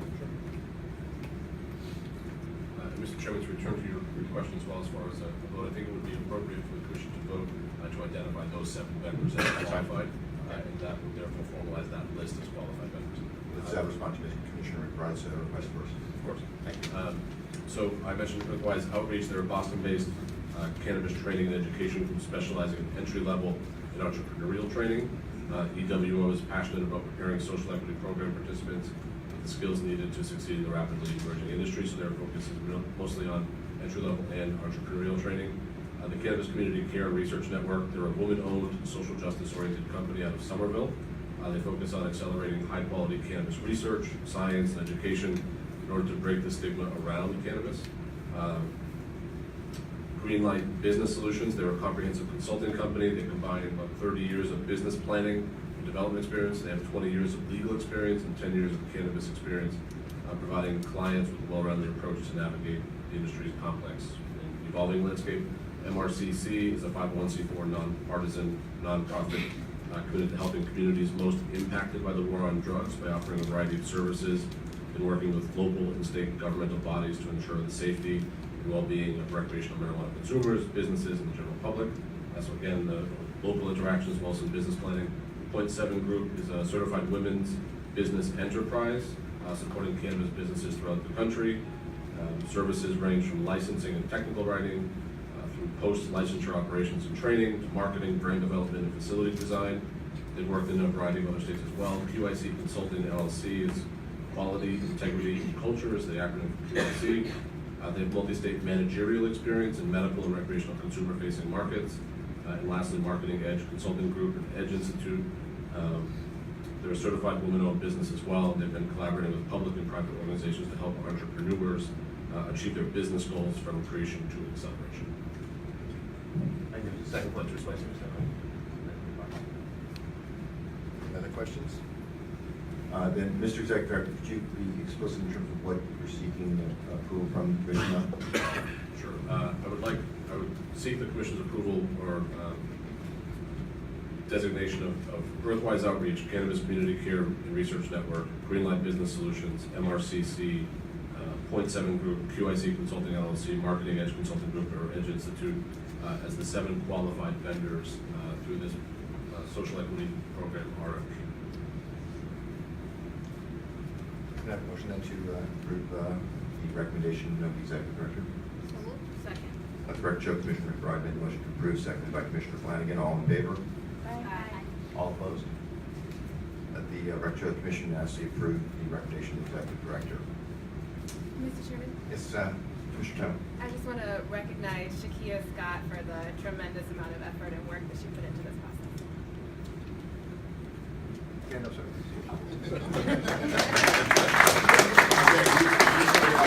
Usually don't allow for applause, but in this circumstance, we'll make an exception. Thank you, Shakia. Thank you. The next item is the contract with EMEA for badging for agents. Sure, thank you, Mr. Chairman. And this is a unique circumstance in that this pertains both to the adult use market as well as the evolution and ongoing transfer discussions relative to the medical use of marijuana program. So I'll be short and to the point here as far as the process and what we're seeking to secure, which is the badging of marijuana establishment agents, independent testing lab agents, commission staff and commission agents for the purposes of identifying them as agents on location. So from an equivalent standpoint, the contract is to secure those badges, the production of those badges, so that when we enter a facility, when agents are on facility or in facility, they can be properly identified. The uniqueness here is that this is the current vendor, obviously, from the Department of Public Health, as well as some certainly familiarity with the marijuana program, the medical use of marijuana program, and a continuing familiarity as far as the RMDs or any agents are concerned. Also familiarity from a law enforcement standpoint as to what these badges look like. So the attractiveness is that there's familiarity and we can continue working there. We are seeking this IDEMIA as the vendor, seeking them to issue adult use program cards in the course of business today, and after transfer, them to continue that, after the transfer of the program, then to continue supporting the medical use of marijuana program, and us, them being our vendor after that instance. As I mentioned, these are badges that IDEMIA is the vendor for the RMV, so they developed the Massachusetts driver's license. There's enhanced security features there, as well as, again, the familiarity of law enforcement and others that these look familiar from a production standpoint. This is would be a new contract for the commission, based on our authority, really extending from the transfer provisions. We in the commission may need to, we in IDEMIA may at some point need to amend or extend this agreement or execute any new documents after the transfer. However, this facilitates that process up until that transfer. This would be a rate contract. We will pay for the design and production of those cards, as well as per card a fee. And this is obviously understood or assumed as part of our agent registration process, and that cost is incorporated there. The term of this would be, once executed, would terminate on June 30th of 2019, or coinciding with the end of the fiscal year 2019, which does mirror the existing agreement that the Department of Public Health has with IDEMIA as well. So, again, a unique method as far as transferring. It pertains to the transfer, and also allows us to get our agent badges through this process as well and get that functioning. I should indicate that this will not hold up any ongoing discussions relative to commencing operations of facilities. As agents are approved, they do receive a temporary agent registration, which is indicated in the notice that they provide, and they're required to maintain that temporary notification. And I would equate it to that of a temporary driver's license. So this will not, this has been going on, this discussion has been going on for some time, and this just formalizes that process. And if we were to sign the contract, how long would it be until we get into the position to provide badging to us? I would describe it as imminent as far as their ability to turn this around. This has been something we've been talking about for some time and really preparing for. This formalizes that agreement, but it does not. There would not be any lead time necessary. We've engaged in pretty robust conversations today. Thank you. Are there other questions for the Executive Director?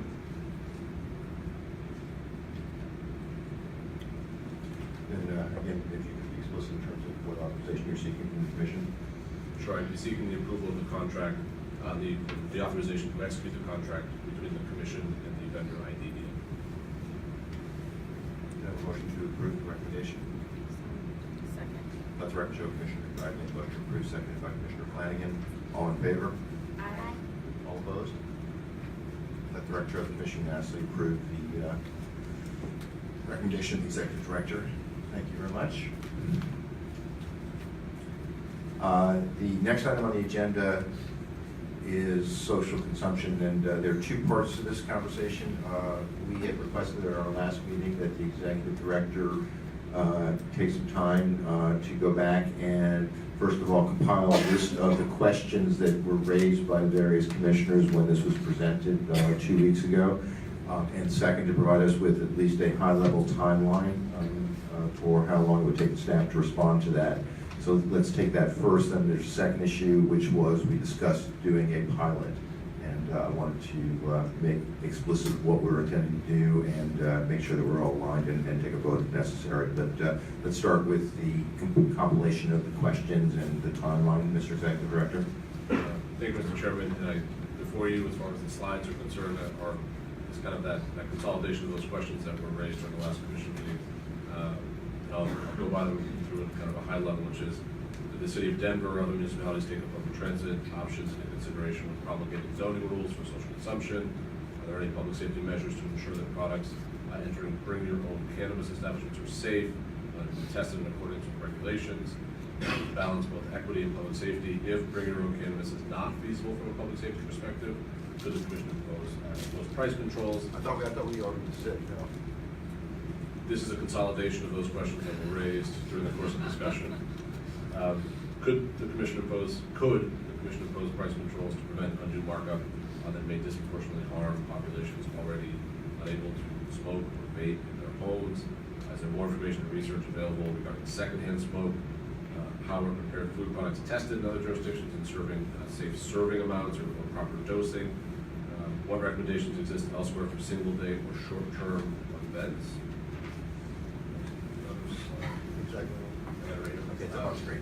Will the Special Commission on OUI offer recommendations regarding Special Commission operating under the influence and impaired driving, operating recommendations regarding social consumption, and so when they be expected?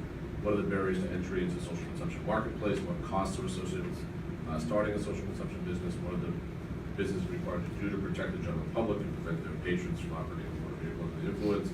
What is the logic behind bring your own cannabis establishments in other jurisdictions? Why is that seem to be the prevailing model at this point, at this juncture? What are the proposed prepared food products tested? How are they tested in other jurisdictions to ensure safe serving? And what is the feasibility of a working group to further discuss or research the social consumption pilot? So that seems to be the consolidation of those questions. Can I ask, are we missing anything? Commissioners have additional questions on this list? Just push it once. Yeah. Just give it time. It doesn't have to be a response. Thank you. The only one I had was on number 7. We were asking about the OUI Commission. I genuinely can't remember the answer to this question, but I suppose at the same time, is the Cannabis Advisory Board planning on giving us recommendations? Thank you.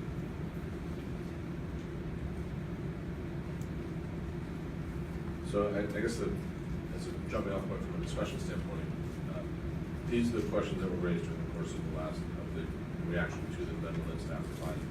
It is my expectation that I can take these questions, try to boil them down, reduce them. Some of them have simple, easy answers as far as when will the Special Commission report. I believe to the satisfaction of the Commission answered that. As far as the advisory board is concerned, again, we can explore that as well. My expectation is to bring all of these thoughts and any sort of feedback that I've received today from both commissioners as well as a continuation of our staff research, which is an ongoing exercise, and bring that back to the Commission. I have a very specific date of January 24th. The reason for that is that will be the second anticipated meeting date of the Commission in January.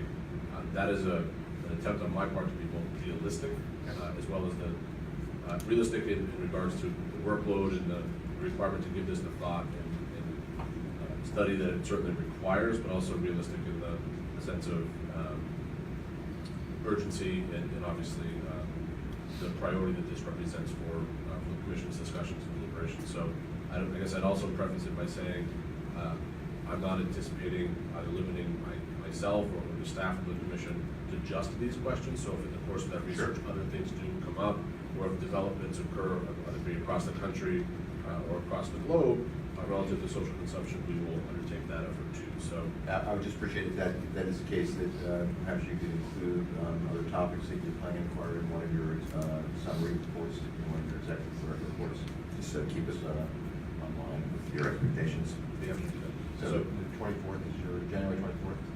Is my expectation of when I can bring additional research or additional feedback back to the commission to really, again, inform your discussion, but also perhaps serve as a jumping off point for that exercise as well.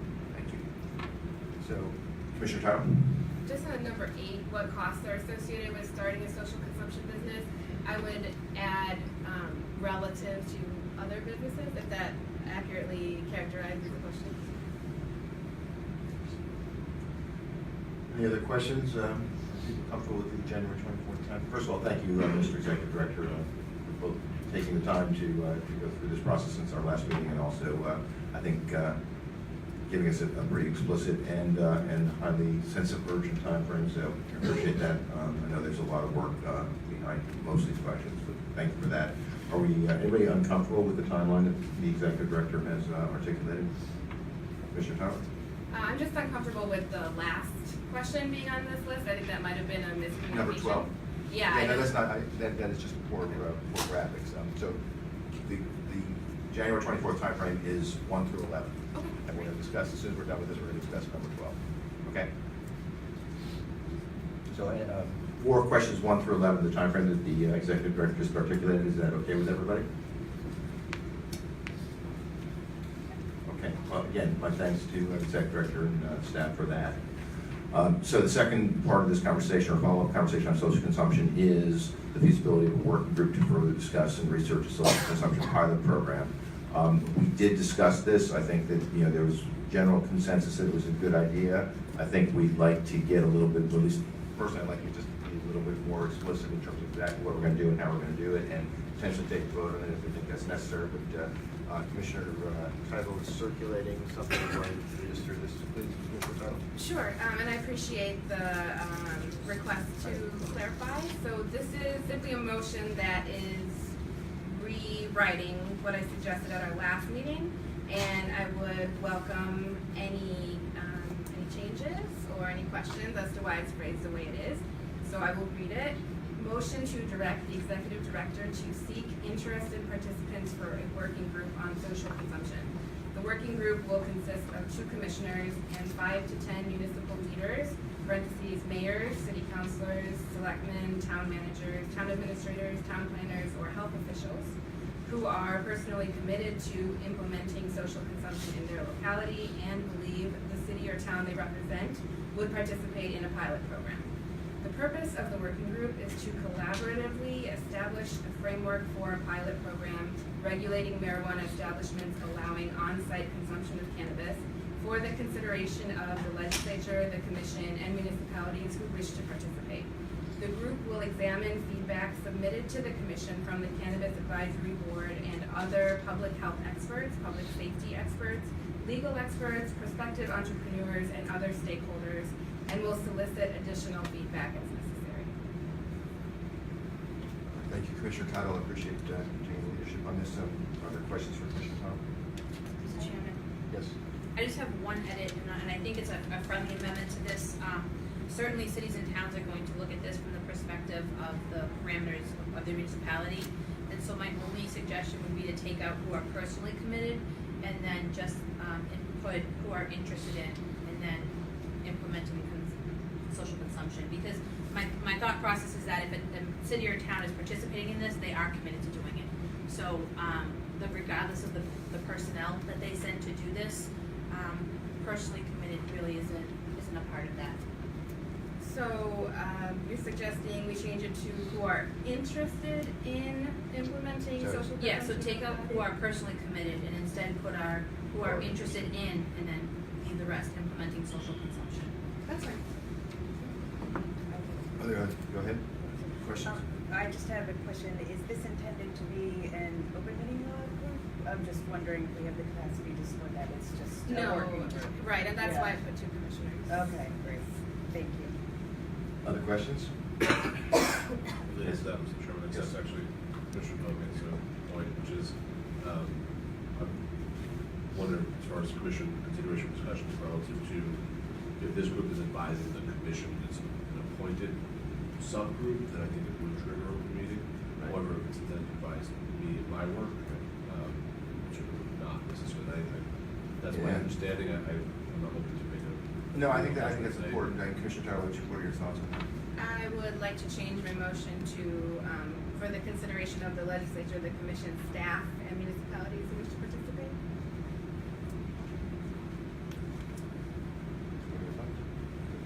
I'm not an expert. No, I'm sorry, no, I just thought you were like, are there other comments or suggestions? Yeah, I guess certainly before proceeding, Mhm. we would seek some advice or some feedback as far as how best to institute that in every meeting. Yeah, I'm a little uncomfortable. I understand the issue with respect to the open meeting law. I'm a little uncomfortable since this is a pretty important policy issue that we get ahead of ourselves with the steering committee. How would it be subject to commission approval if we're going down the path that we're just talking about right now, about making it by the report to you, not to the staff? I think it's whether it would report to the executive director or to the commission. Right, that's- So, I'm sorry, Matt, I just- right, yeah. so if the body reports to the executive direction, serving in an advisory No, I- capacity to the executive director, so it wouldn't fall. I understand that, I'm just saying, I'm not sure that as a commissioner, I'm willing to give up policy control of this issue. I think it's a very important issue, so if it reports to the Could you executive speak to the mic? I'm Well, sorry. if we report to the executive director, when would the commission have an opportunity to weigh in and have influence in terms of that role here? If this is a report to the executive director. Well, I mean, I'm no expert, but my assumption would be that they may report to him, and then we're gonna have policy discussions. And that will not violate the open meeting law, that's fine, that's what I want clarification on. Yeah, I think that's. Okay. That's fine. I Commissioner Tom? I don't picture the working group as reporting to anybody in particular. It's a working group, so they collaborate, they come up with a framework, and then that framework is released. I don't see it as under our control.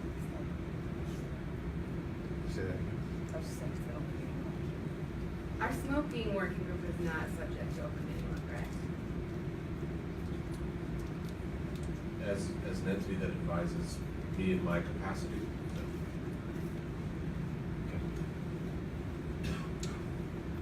No other comments or questions before we try to make sure that we've got the current language and have a motion on it? Any other questions first? Commissioner Tyler, would you mind trying to do this with the current language? Oh, sure. There are only a couple of small changes. Thank you. Motion to direct the executive director to seek interested participants for a working group on social consumption. The working group will consist of 2 commissioners and 5 to 10 municipal leaders. Mayors, city councilors, selectmen, town managers, town administrators, town planners, or health officials who are interested in implementing social consumption in their locality and believe the city or town they represent would participate in a pilot program. The purpose of the working group is to collaboratively establish a framework for a pilot program regulating marijuana establishments allowing on-site consumption of cannabis for the consideration of the legislature, commission staff, and municipalities who wish to participate. The group will examine feedback submitted to the commission from the Cannabis Advisory Board and other public health experts, public safety experts, legal experts, prospective entrepreneurs, and other stakeholders, and will solicit additional feedback as necessary. Motion, thank you. Can I have a second to that motion? Second. Are we ready to vote? All in favor? I'm sorry, let me just, the motion was made by Commissioner Tyler, seconded by Commissioner Doyle. All in favor? Aye. All opposed? And let the record show the commission unanimously approved the motion of Commissioner Tyler. Thank you very much, and again, thanks for your leadership on this, Commissioner Tyler. Okay, we're getting there. Next topic is again in response to an issue that's been raised about transferability of prioritization. Mr. Executive Director, I don't think there's a slide on this, if I'm correct. There's not. No. So I guess for background context, there's been a few inquiries relative to this, an applicant's status as an economic empowerment priority applicant, where they may be considering an ownership change or change in their structure. Does that economic empowerment priority status maintain as far as that transfer may be considered? So the commission may recall that back in April, there was some discussion relative to this, and there was a desire to develop language clarifying, confirming that where there is a change in ownership or control of an establishment, that the establishment must continue to meet the eligibility requirements as an economic empowerment applicant. So there's a few ways that I think the commission could consider evaluating this. Obviously, any subsequent or future update to the commission's regulations could incorporate this as a concept and make it that much more declarative. Similarly, we have many different guidance documents that have been provided and available on our website relative to establishments, and this could be incorporated there as well in this policy consideration. It's certainly something that could stand alone. So the language is before you as far as a consideration relative to how that might be notified to the commission as far as prior to a change in ownership, where an owner acquires or increases its ownership to 10% or more of equity, or prior to any change in control as defined in the regulations, where an individual, corporation, or entity shall be determined to be in a position to control the decision-making of the marijuana establishment. That language under 935 CMR 500-104 sets the standard for notifying prior to that change the commission of any change in ownership. It requires the approval from the commission. This requirement would apply to all applicants and licensees at all stages, including businesses who hold provisional and final licenses, and the applicants who might be submitting information on ownership to the commission for review. No change in ownership or control of the marijuana establishment should be permitted until and unless approved by the commission. I think it's important to note that failure to obtain approval of any such changes could result in any disciplinary action, which may include, but will not be limited to, a license suspension, revocation, or even deeming that to be void. Where a change in ownership and control for an economic empowerment applicant has occurred, the establishment must, and this is the policy consideration, undergo notification and approval process to the commission for those changes in ownership or control, and then submit and demonstrate that it continues to qualify as an economic empowerment applicant pursuant to our regulations. So that is kind of the statement that's being made here, is that eligibility for economic empowerment priority status must be maintained even after that change in ownership. And I realize that's a lot, so I'm happy to take any questions you may have, or certainly open up the discussion. So again, thank you for doing this. The implication, I just want to make sure that it's explicit that if they were not deemed still qualified for the economic empowerment prioritization, they can certainly still apply to general applicant. That is absolutely the case. Yes. Okay, thank you. Mr. Chairman, Yes. I understand that in this context, and back in April, we were talking about economic empowerment applicants, but I would like to include any RMDs that undergo any changes that would require them to go through the same process. I think that if we're going to look at one end of the spectrum, we certainly need to look at the other end and make sure that everyone's in compliance.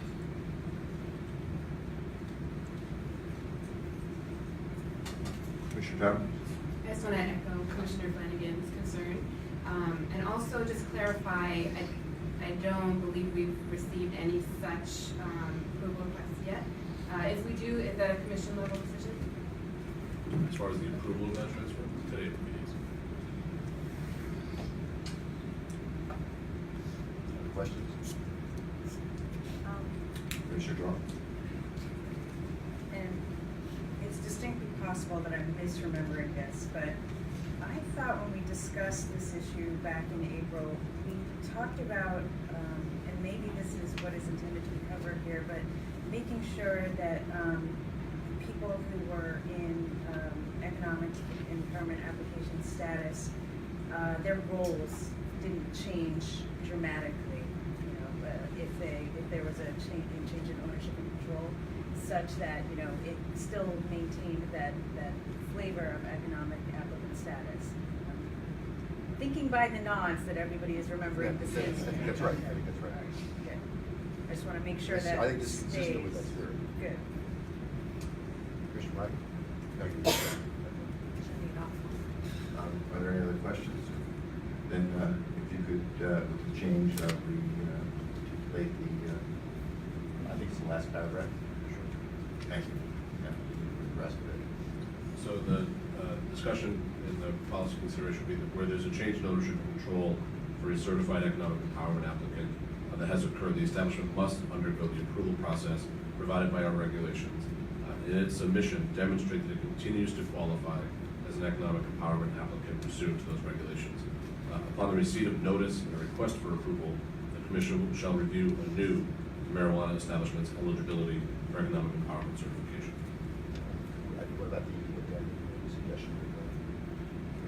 That's correct. So, beginning again. Thank you. Sorry about that. Where there's a change in ownership and control for a certified economic empowerment applicant as well as an RMD priority applicant that has occurred, the establishment must undergo the approval process provided by regulations, and in their submission demonstrate that they continue to qualify as either an economic empowerment applicant or RMD priority applicant pursuant to those regulations. And upon the receipt of notice and request for approval, the Commission shall review anew the marijuana establishment's eligibility for either economic empowerment or RMD priority certification. Questions? Can I have a motion to approve that language? So moved. And a second, please. Second. All in favor? Aye. All opposed? Okay, then let the Judge Commission ask you to approve the recommendation of the Executive Director with respect to change of ownership control with respect to prioritization. Mr. Chairman, if I may as well, this would be our intention to incorporate this into the guidance that's Yeah, available. I think that's appropriate. Assuming that the Commission is comfortable with that, we'll also make it available as a notice on our website. Any objections to that? Great. Thank you. Okay, that leaves us with one item on our agenda, one last item on our agenda, which is the review of the staff work with respect to delivery. Mr. Director, if you would, I'm sorry. I'm giving you a break, I just don't know how. You ready to stretch for a few minutes? You have enough to drink? Plenty. Okay. Never plenty. Okay, thank you. I do recognize that the road to these meetings fall on all of us in terms of preparation, but in terms of the conduct of these meetings, falls disproportionately on your shoulders. Thank you, Mr. Chairman. As you indicated, the next item for Commission consideration is the issue of consumer delivery. The memo that's before you has been supplied by, built and constructed by Commission staff, reflects largely the same format as the social consumption discussion from the previous meeting.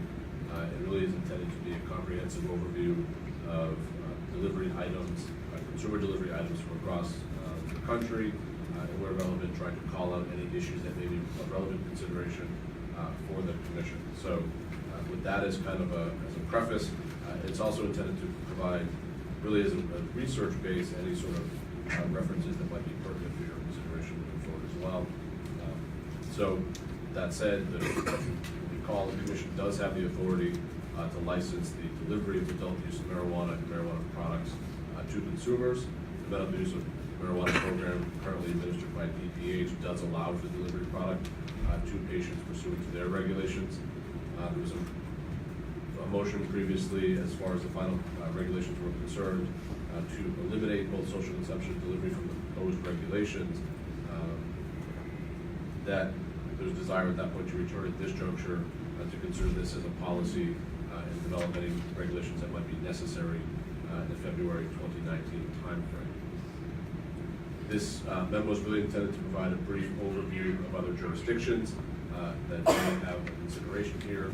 That includes Oregon, Nevada, and California, as they currently allow for consumer delivery of adult use cannabis products, and Washington State, which is reviewing draft regulations to be considered in December of 2019. There was also legislation legalizing direct-to-consumer deliveries that was recently defeated excuse me, in the Colorado legislature. Washington, D.C.'s robust gray market revolves around consumer delivery, and there are amendments to New Jersey's legalization proposal that include this a policy consideration as well. Generally, there are a number of issues that arise in the context of delivery. Those are security, any concerns that may develop relative to transport of both product as well as any revenue or cash that's generated. municipal control and how this might affect cities and towns that may impose or institute bans. Of course, the issue of social equity, in other words, is delivery of license type and a business model that could be used to promote those ongoing efforts.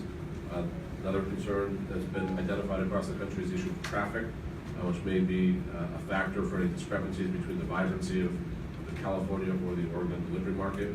And lastly, but certainly not least, is any risk of diversion both to youth and obviously to the illicit market, which ensures that we have necessary safeguards to confirm the age and identity of a consumer. Also, the memo tries to make an attempt to compare the delivery of marijuana and marijuana products to other like issues or like topics that includes alcohol delivery. This might be an analogous model that may provide some insight for us to consider.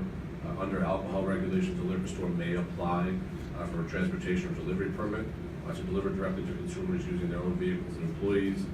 Licensee with a state-issued permit can deliver both within its borders and to other municipalities, including to so-called dry towns. Also included in the memo is an attempt to be robust in a research review. That includes topics such as public safety and welfare. Since cannabis laws preceded the research that's available, what is known about any cannabis delivery mechanism, i.e. direct-to-consumer delivery, is fairly limited. Cannabis policy risks may mimic those associated, however, again, with tobacco as well as alcohol policies. There are public safety and public health effects that are key concerns in research, especially with regards to youth diversion and illegal operations. Preventing youth access to alcohol and tobacco have historically been pretty complex and costly processes. And preventing the operation of motorized vehicles from under the influence of any psychoactive substance that may impair one's psychomotor reactions, again, such as alcohol impairment, has historically been a very important and remains important in Massachusetts as a law enforcement concern. Also included in the memo is a literature review, looking to assess any research that might directly assess cannabis delivery systems that are currently non-existent. And the studies referenced are included based on their assessment of studying an aspect pertinent to the discussion of cannabis delivery systems. Again, access to youth or youth diversion, looking into the delivery of alcohol services to underage individuals, as well as any characteristics of grocery and liquor stores that may deliver alcohol in a sample of small and medium-sized Midwestern communities. And lastly is a study out of North Carolina that looked at internet tobacco vendors and their ability to both process credit cards as well as any risk of diversion to youth there. And finally is a list of potential questions that the Commission may consider, which is any solutions that may make a delivery vehicle less of a target for any robberies. The Commission could consider limiting the amount of cash or product on board, issues relative to, again, diversion of product to minors, what mechanisms may exist to check IDs and confirm the identity of the individual that placed the order, and any necessary training for staff that could be conducted as far as ID verification. And finally is the issue of municipal control, which is the ability of any municipality to prevent delivery and any control analysis that may occur there. So again, it's really intended to be as robust as possible from a research standpoint as well as a policy consideration. And our expectation at the staff level, of course, is that any additional direction that the Commission may provide is something we will undertake in earnest. Thank you. This is a really good piece of work, so Can you just cite, I don't know if you, Elizabeth, do you cite who's involved in this? Because it's a really good piece of work, I think. As with the social consumption memo, this is a commission-wide effort. I want to particularly identify by department as well as by individual legal, research, and then constituent services, government affairs. Those individuals include certainly Christine as the general counsel, Eric Michelle as our chief of staff, Julie Johnson as our director of research, Andrew Carter, Pauline Lynn on the legal team, Samantha on the research team, Matt Giancola, and David Lakeman on the constituent services and government affairs side. So again, a really robust effort, and I'm certainly pleased with how quickly these things come together, but also how thorough they are despite that time concern. It's very impressive. So what I'd like is to ask the Commission if they have any questions about the actual memo before we start talking about what the appropriate next steps might be. I'd just start with questions for the staff, clarification, or Commissioner Tom? Just one, and first let me say, just looking at this memo, the work of our staff is at superhuman level. If you take everything else that you've done, it's really impressive work. So my one clarification is where you described Washington DC system. And this really speaks to how accurate and well-written this memo is, because you could have just said that delivery is illegal in Washington DC and ended there, but instead you described the reality, which is a widespread gray market there. So my question is, with regard to the concerns that have come up around cash issues, security, customer verification, are there any reports or opinions from law enforcement or public officials in Washington DC on those issues? None that I'm aware of immediately, however, I think that's a question we'll undertake and certainly explore more, but none that I'm aware of immediately. Other questions? So I'd like to entertain a discussion about the appropriate path forward here. What direction we'd like to give to our executive director and our staff to move forward on this issue. Commissioner Doyle, want to start with that? Sure. And again, I just want to add my kudos to the ones previously stated. This is really thorough, really comprehensive. And because of that, of course, it's triggered questions in my head about what more I'd like to see. So I apologize, because I'm going to punish you for all the good work you've done and ask questions mostly about technology. I thought that was one of the more interesting things in the memorandum, particularly with regard to the article by Mr. England talking about the various developments in technology around checking ID. And I'm particularly interested in what is available, but then also, are there differences in what can be done within a brick and mortar store and what can be done by a driver? And, you know, is there a way to goof-proof ID checking on the road? Because that is one of my major concerns with delivery. Great. Anything else? Commissioner Doyle? Other questions or thoughts about the next steps to give direction to the staff? Commissioner Bryant?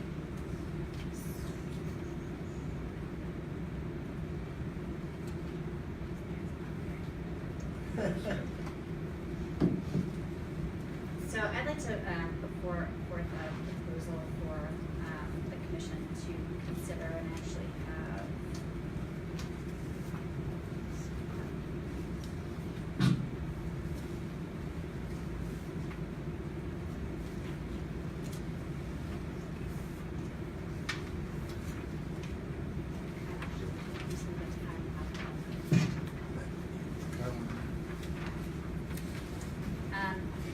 Go ahead, please.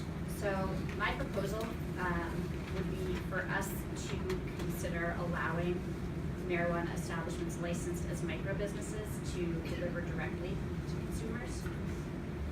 I think that we could accomplish this. It would require a change in the regulations, but I think that we could accomplish this by modifying the definitions of micro business to allow for home delivery only by the micro business licensee, and we would have to additionally promulgate regulations that would address posted issues.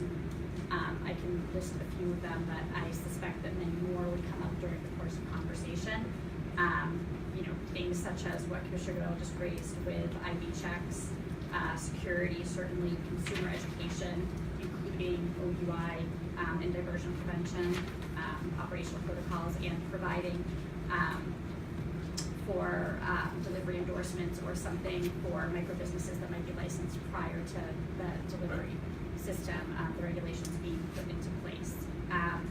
So before you is a suggested amendment to the definition of a micro business. But my reasoning in approaching it this way, I'm coming at it from a couple of angles. A big one is certainly OUI prevention. Earlier today, the Governor's Safety Highway Association released some information on impaired driving under marijuana that is concerning. And I think that it raises a lot of questions, many of which I hope will be addressed by the special commission. But I think that it really it needs to cause people to think critically about how we are preventing operating under the influence, and we have a role to play there, but the industry has the lion's share of the role to play there. The industry needs to be responsible for this, and commercialized marijuana really needs to step up and understand that, as I know they do, that it's their consumers and it's their families and it's our families, and it really is it's a public health and public safety issue.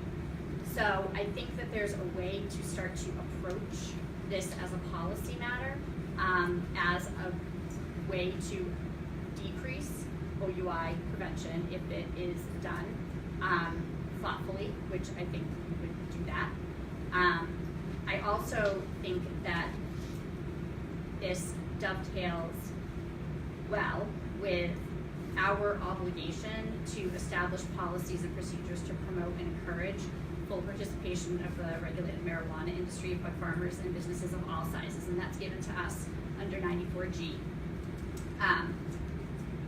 This would provide for a limited phase-in of delivery operations, because it would be specific to micro businesses. I think it would enable us to implement and enforce regulations in a way that we could figure out what is scalable and what works, and is it something that if it works well, we can add down the line, or is it something that if it's not effective or there are problems, that we can figure out another way to address the underlying issue.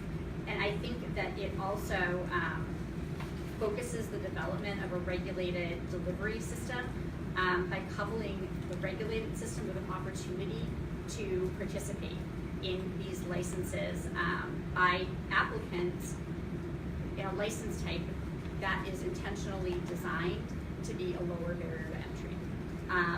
We just talked about social equity in our social equity program, and I think that there's a very clear path forward with that type of programming if we are designing it in a way that can kind of move licensees through this process and talk very specifically about some of these concerns and provide the underpinnings of a well-regulated system. So I think that it aligns nicely with our social equity goals, and the other just very clear issue for me is that an illicit market exists. We know that the illicit market exists. You can go online and find any number of illegally operating delivery services right now. And regulating this creates a bright line. And it says you're either in the regulated system that is taxed and regulated and legal, or you are well outside of it. Make your choice. There are clearly components that I think would have to come into play that are non-regulatory in nature here. There needs to be greater enforcement if we are going to regulate this of the unregulated market. We have an obligation under Section 74, Chapter 55, to collaborate with the Attorney General's office to conduct an investigation and a study on the advisability of establishing criminal penalties for violations of our Act. In other words, if you are operating in a way that is illicit and is not within the regulated market, then maybe we need to be thinking about what those penalties need to be for operating an unlicensed establishment. And I think that all of this provides a way forward for us to start having a conversation about this and thinking about what we can build at this point in time that might be scalable. This specifically talks to the businesses of all sizes.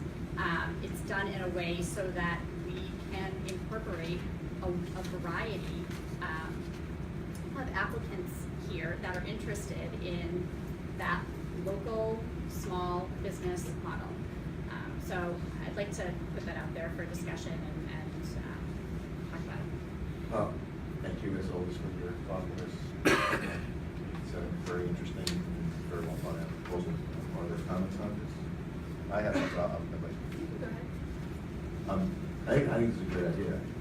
I think that the issues that were raised when we talked about this in, whatever it was, February, where we agreed to defer delivery, were not, there was some about is delivery good or bad, but mostly it was, there were some big public health and public safety and diversion concerns. And to me, it was more of an implementation issue rather than a kind of policy issue. I think what you're proposing here is a way to do the implementation in a controlled manner and in relatively small, starting off relatively small and expanding, to allow us to address the implementation issues and assure ourselves that we can actually address them successfully. I think that the research that the staff did suggests that there is an opportunity to use some best practice across all the states that are doing this, and they're all addressing issues, some better than others, but I think if we look at this from a best practice perspective, we can, I have complete confidence the staff can come up with a set of regulations that address the public safety and public health issue, and I think this is a great way to test in the real world whether we can address those issues successfully. I would also add, I guess now, Canada is now another model for us, is some of their provinces are doing delivery, if I'm correct, through the U.S. mail or through the Canadian Post. Anyway, so I endorse this only. I think it's a great proposal. I think it does accomplish a lot of objectives, including social objectives. So my appreciation to you for coming up with this, and I'd like to see us push this forward. But like other opinions, Commissioner Tao. I support this. I think it's a very thoughtful approach to balancing the concerns that have come up as well as our mission statement. I think that it's a lot easier to do something right the first time than to go back and change an established system. And this is probably our last chance to create an accessible, affordable license. And it's also a way to keep it small at first and tie it to a brick and mortar location in the way that so many of the respondents during our initial feedback period wanted us to do. I would suggest that we put a timeline on this. I would suggest looking at how slowly this industry tends to roll out, 2 to 4 years. A timeline. For micro businesses only being able to Okay. deliver. And at that point, we could reevaluate and look at our goals in terms of businesses of all sizes, but we could also look at the statistics that we would have been gathering over that time to see how real those concerns were that were raised. And then lastly, I still very much support the idea of delivery only retail licenses, but I understand that before all the decision makers feel comfortable, they would want more data. I think this is an opportunity to collect that data. And then lastly, I would suggest that we tailor a track of our equity program specifically to entrepreneurs who are seeking this type of license, and that when we write these regulations, we start with the DPH delivery regulations, the draft regulations that you led, Mr. Chairman, and that we are very intentional about every requirement and the cost associated with it, Sure. considering who these licenses are with. Great, thank you. Other comments? Questions? Commissioner Gore? I just wanna, what are we doing with this? Because Yeah. I'm not ready to vote on this. No, I'm asking yet. just questions of clarification, Okay. that before we agree on what we're going to do or talk about what we're going to do with this. Okay, yeah, Do you have any questions of clarification? I'm sure I do, but I've just seen this for the first Okay. time, so. Commissioner Flanagan? I think this is certainly a first step, and I appreciate the work that Commissioner McBride has done. I still have concerns with delivery. I have concerns with diversion. A lot of my concerns surround college towns and kids living in apartments with underage individuals, and who's gonna bear the burden of that, and what are we doing to sort of unfortunately set these kids up for things that we don't want to see happen. So, I certainly think that we should look at this and we should research what we would envision and how it would play out. Certainly the social equity piece is a part of this, but for me, it's the public health and the diversion thing that I'm stuck on, and I'll continue to be stuck on for a while. But I think it's a place to start. So I'm wondering, Commissioner McBride, I'll defer to you. I had some thoughts, but I'll defer to you in terms of, do you have a suggested next step in terms of questions to close it out?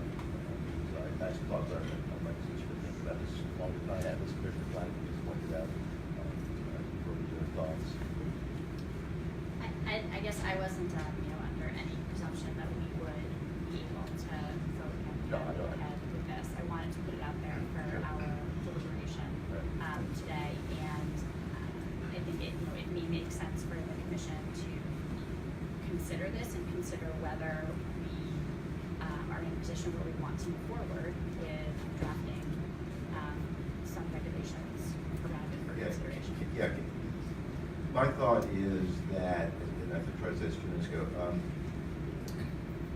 I respect the concerns that Commissioner Flanagan has raised, and I respect all the concerns that were raised when this was part of our draft regulations in terms of public health, public safety, diversion, preventing access by minors. I respect all those issues. I do believe, as I said, there is a regulatory framework that could be developed based upon best practice by the Department of Public Health in Massachusetts with home delivery of medical marijuana, and the states and now countries that are doing this. And so one possible path forward without voting is, to me, my personal opinion, my personal vote on this is, if I am satisfied that all of these public health and public safety issues can be addressed through regulations and enforcement, I would vote for it. If I wasn't convinced we could do that, I would vote against it. So to me, one way to get us all in a position where we can have a more informed conversation about this is to ask the staff to develop a set of draft regulations, or at least policies, maybe regulations is the wrong word, but policies, but how would we draft set regulations that would ensure that public health, public safety issues would be addressed? Because to me, that's the debate that seems to be the case, is somewhat about policy, but more about can we implement this in a way where we feel good that we are taking responsibility for the public health and public safety effectiveness. So I have thoughts on that. Drafting regulations is probably premature, but policies that would, based upon best practice of other states that would address these concerns, I have a high degree of confidence the staff can do that. But that's the whole point, that's to do that. Commissioner Fennell? First, I just want to agree with Commissioner Garland. I would definitely be ready to vote on this today. I have a lot of questions, but. No, there's no vote today. Okay, good. So I actually think the staff has gone above and beyond already in terms of their research, and I think they have their hands full with licensing and everything else. I would suggest that, for the pilot program, I mentioned 2 commissioners could work on social consumption. Maybe 2 different commissioners could work on putting together at least fleshing out this proposal more, and then bring it back to the group. I think that's it.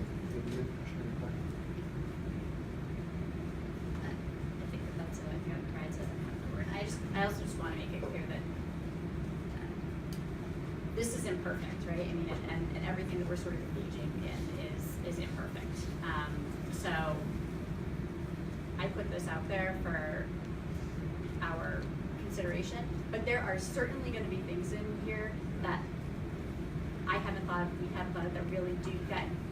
This isn't intended to sort of be the end of the story. This is a Beginning. I think it's a great beginning, and I think what you just said is totally consistent with what Commissioner Tino suggested, and I will take this offline, but I'm telling you ahead of time, I'm going to volunteer to be one of the 2 commissioners here.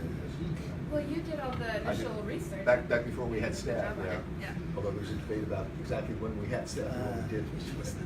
So, okay, so if that's okay, I don't think we need to vote on it. I don't think we need to vote on this. I think we should take the proposal that Commissioner Tino suggested, and based upon the 2 commissioners that take responsibility for this, we'll come back to the commission and say, here's what we're planning on doing, here's the timeline. Is that all right with everybody? And accolades and thanks to Commissioner McBride. I'm sorry, you haven't got promoted yet. Executive I guess Director. you're right, I'm not Actually, no, actually, I think it would technically be a demotion. But Mr. Executive Director. I guess I just want to clarify as far as an expectation that to what level staff will be involved as far as supporting their work as well. And just want to make sure that we are certainly available and want to be part of that discussion. The way I would suggest that we do this, Mr. Executive Director, is let's determine offline which 2 commissioners, or which other commissioner besides myself will be involved in this. The 2 commissioners will develop a work plan, review, make make sure you're comfortable with it, make sure whatever staff involved is either available and or required, you're comfortable with, but one, the two commissioners think we're definitely better what plan that we bring with you. Does that make sense? But obviously, then I'll commit to getting input into the document on what plan. That address to me. Okay, good. Ford, I don't think there's no vote necessary on that. Okay, so we have one topic that I was not aware of when we put together this agenda, so Commissioner Title? Yes, so I actually would not consider this commission business, but because of the open meeting law, I am doing this here. So the Food and Drug Administration put out a request for public input about the classification of marijuana, and I was planning to submit this comment, so I'm not asking for discussion, but I just wanted to invite all my colleagues here to sign on with me. So if you would like to sign on to this, Sean has mentioned, Executive Director Collins has mentioned, you could let him know that you want to sign on and the staff will prepare it to be submitted. And if you don't want to sign on, you don't need to do it. That's it, no further discussion, right? Correct. Thank you. Okay, before we adjourn to housekeeping items, one, just for the edification of the public, we will have public hearings on our draft medical use regulations. I think I've announced it previously, just so they're on everybody's mind, and I think, I don't know that we've announced specific locations and times, so they will both be held, the two public hearings on these regulations will be held on Monday, October 29th of this year. They will both be on the same day, 9:30 in the morning at Western New England University School of Law in Springfield, and then 3 p.m. at the Mass Gaming Commission in Boston. So I just want to make sure that everybody had that specific information. So I think the date was set, but I don't know that we had communicated the location at the time. So that's one.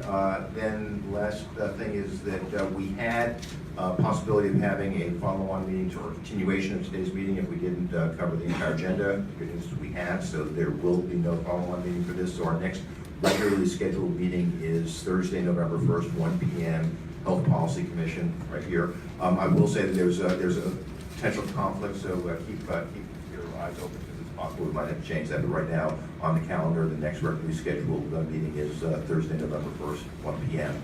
at the Health Policy Commission. There being no further business for the commission, I'd like to ask for a motion, or I'd like to make a motion to adjourn. And second, please. All in favor? Aye. We are adjourned as of 3:35 p.m. Thank you very much.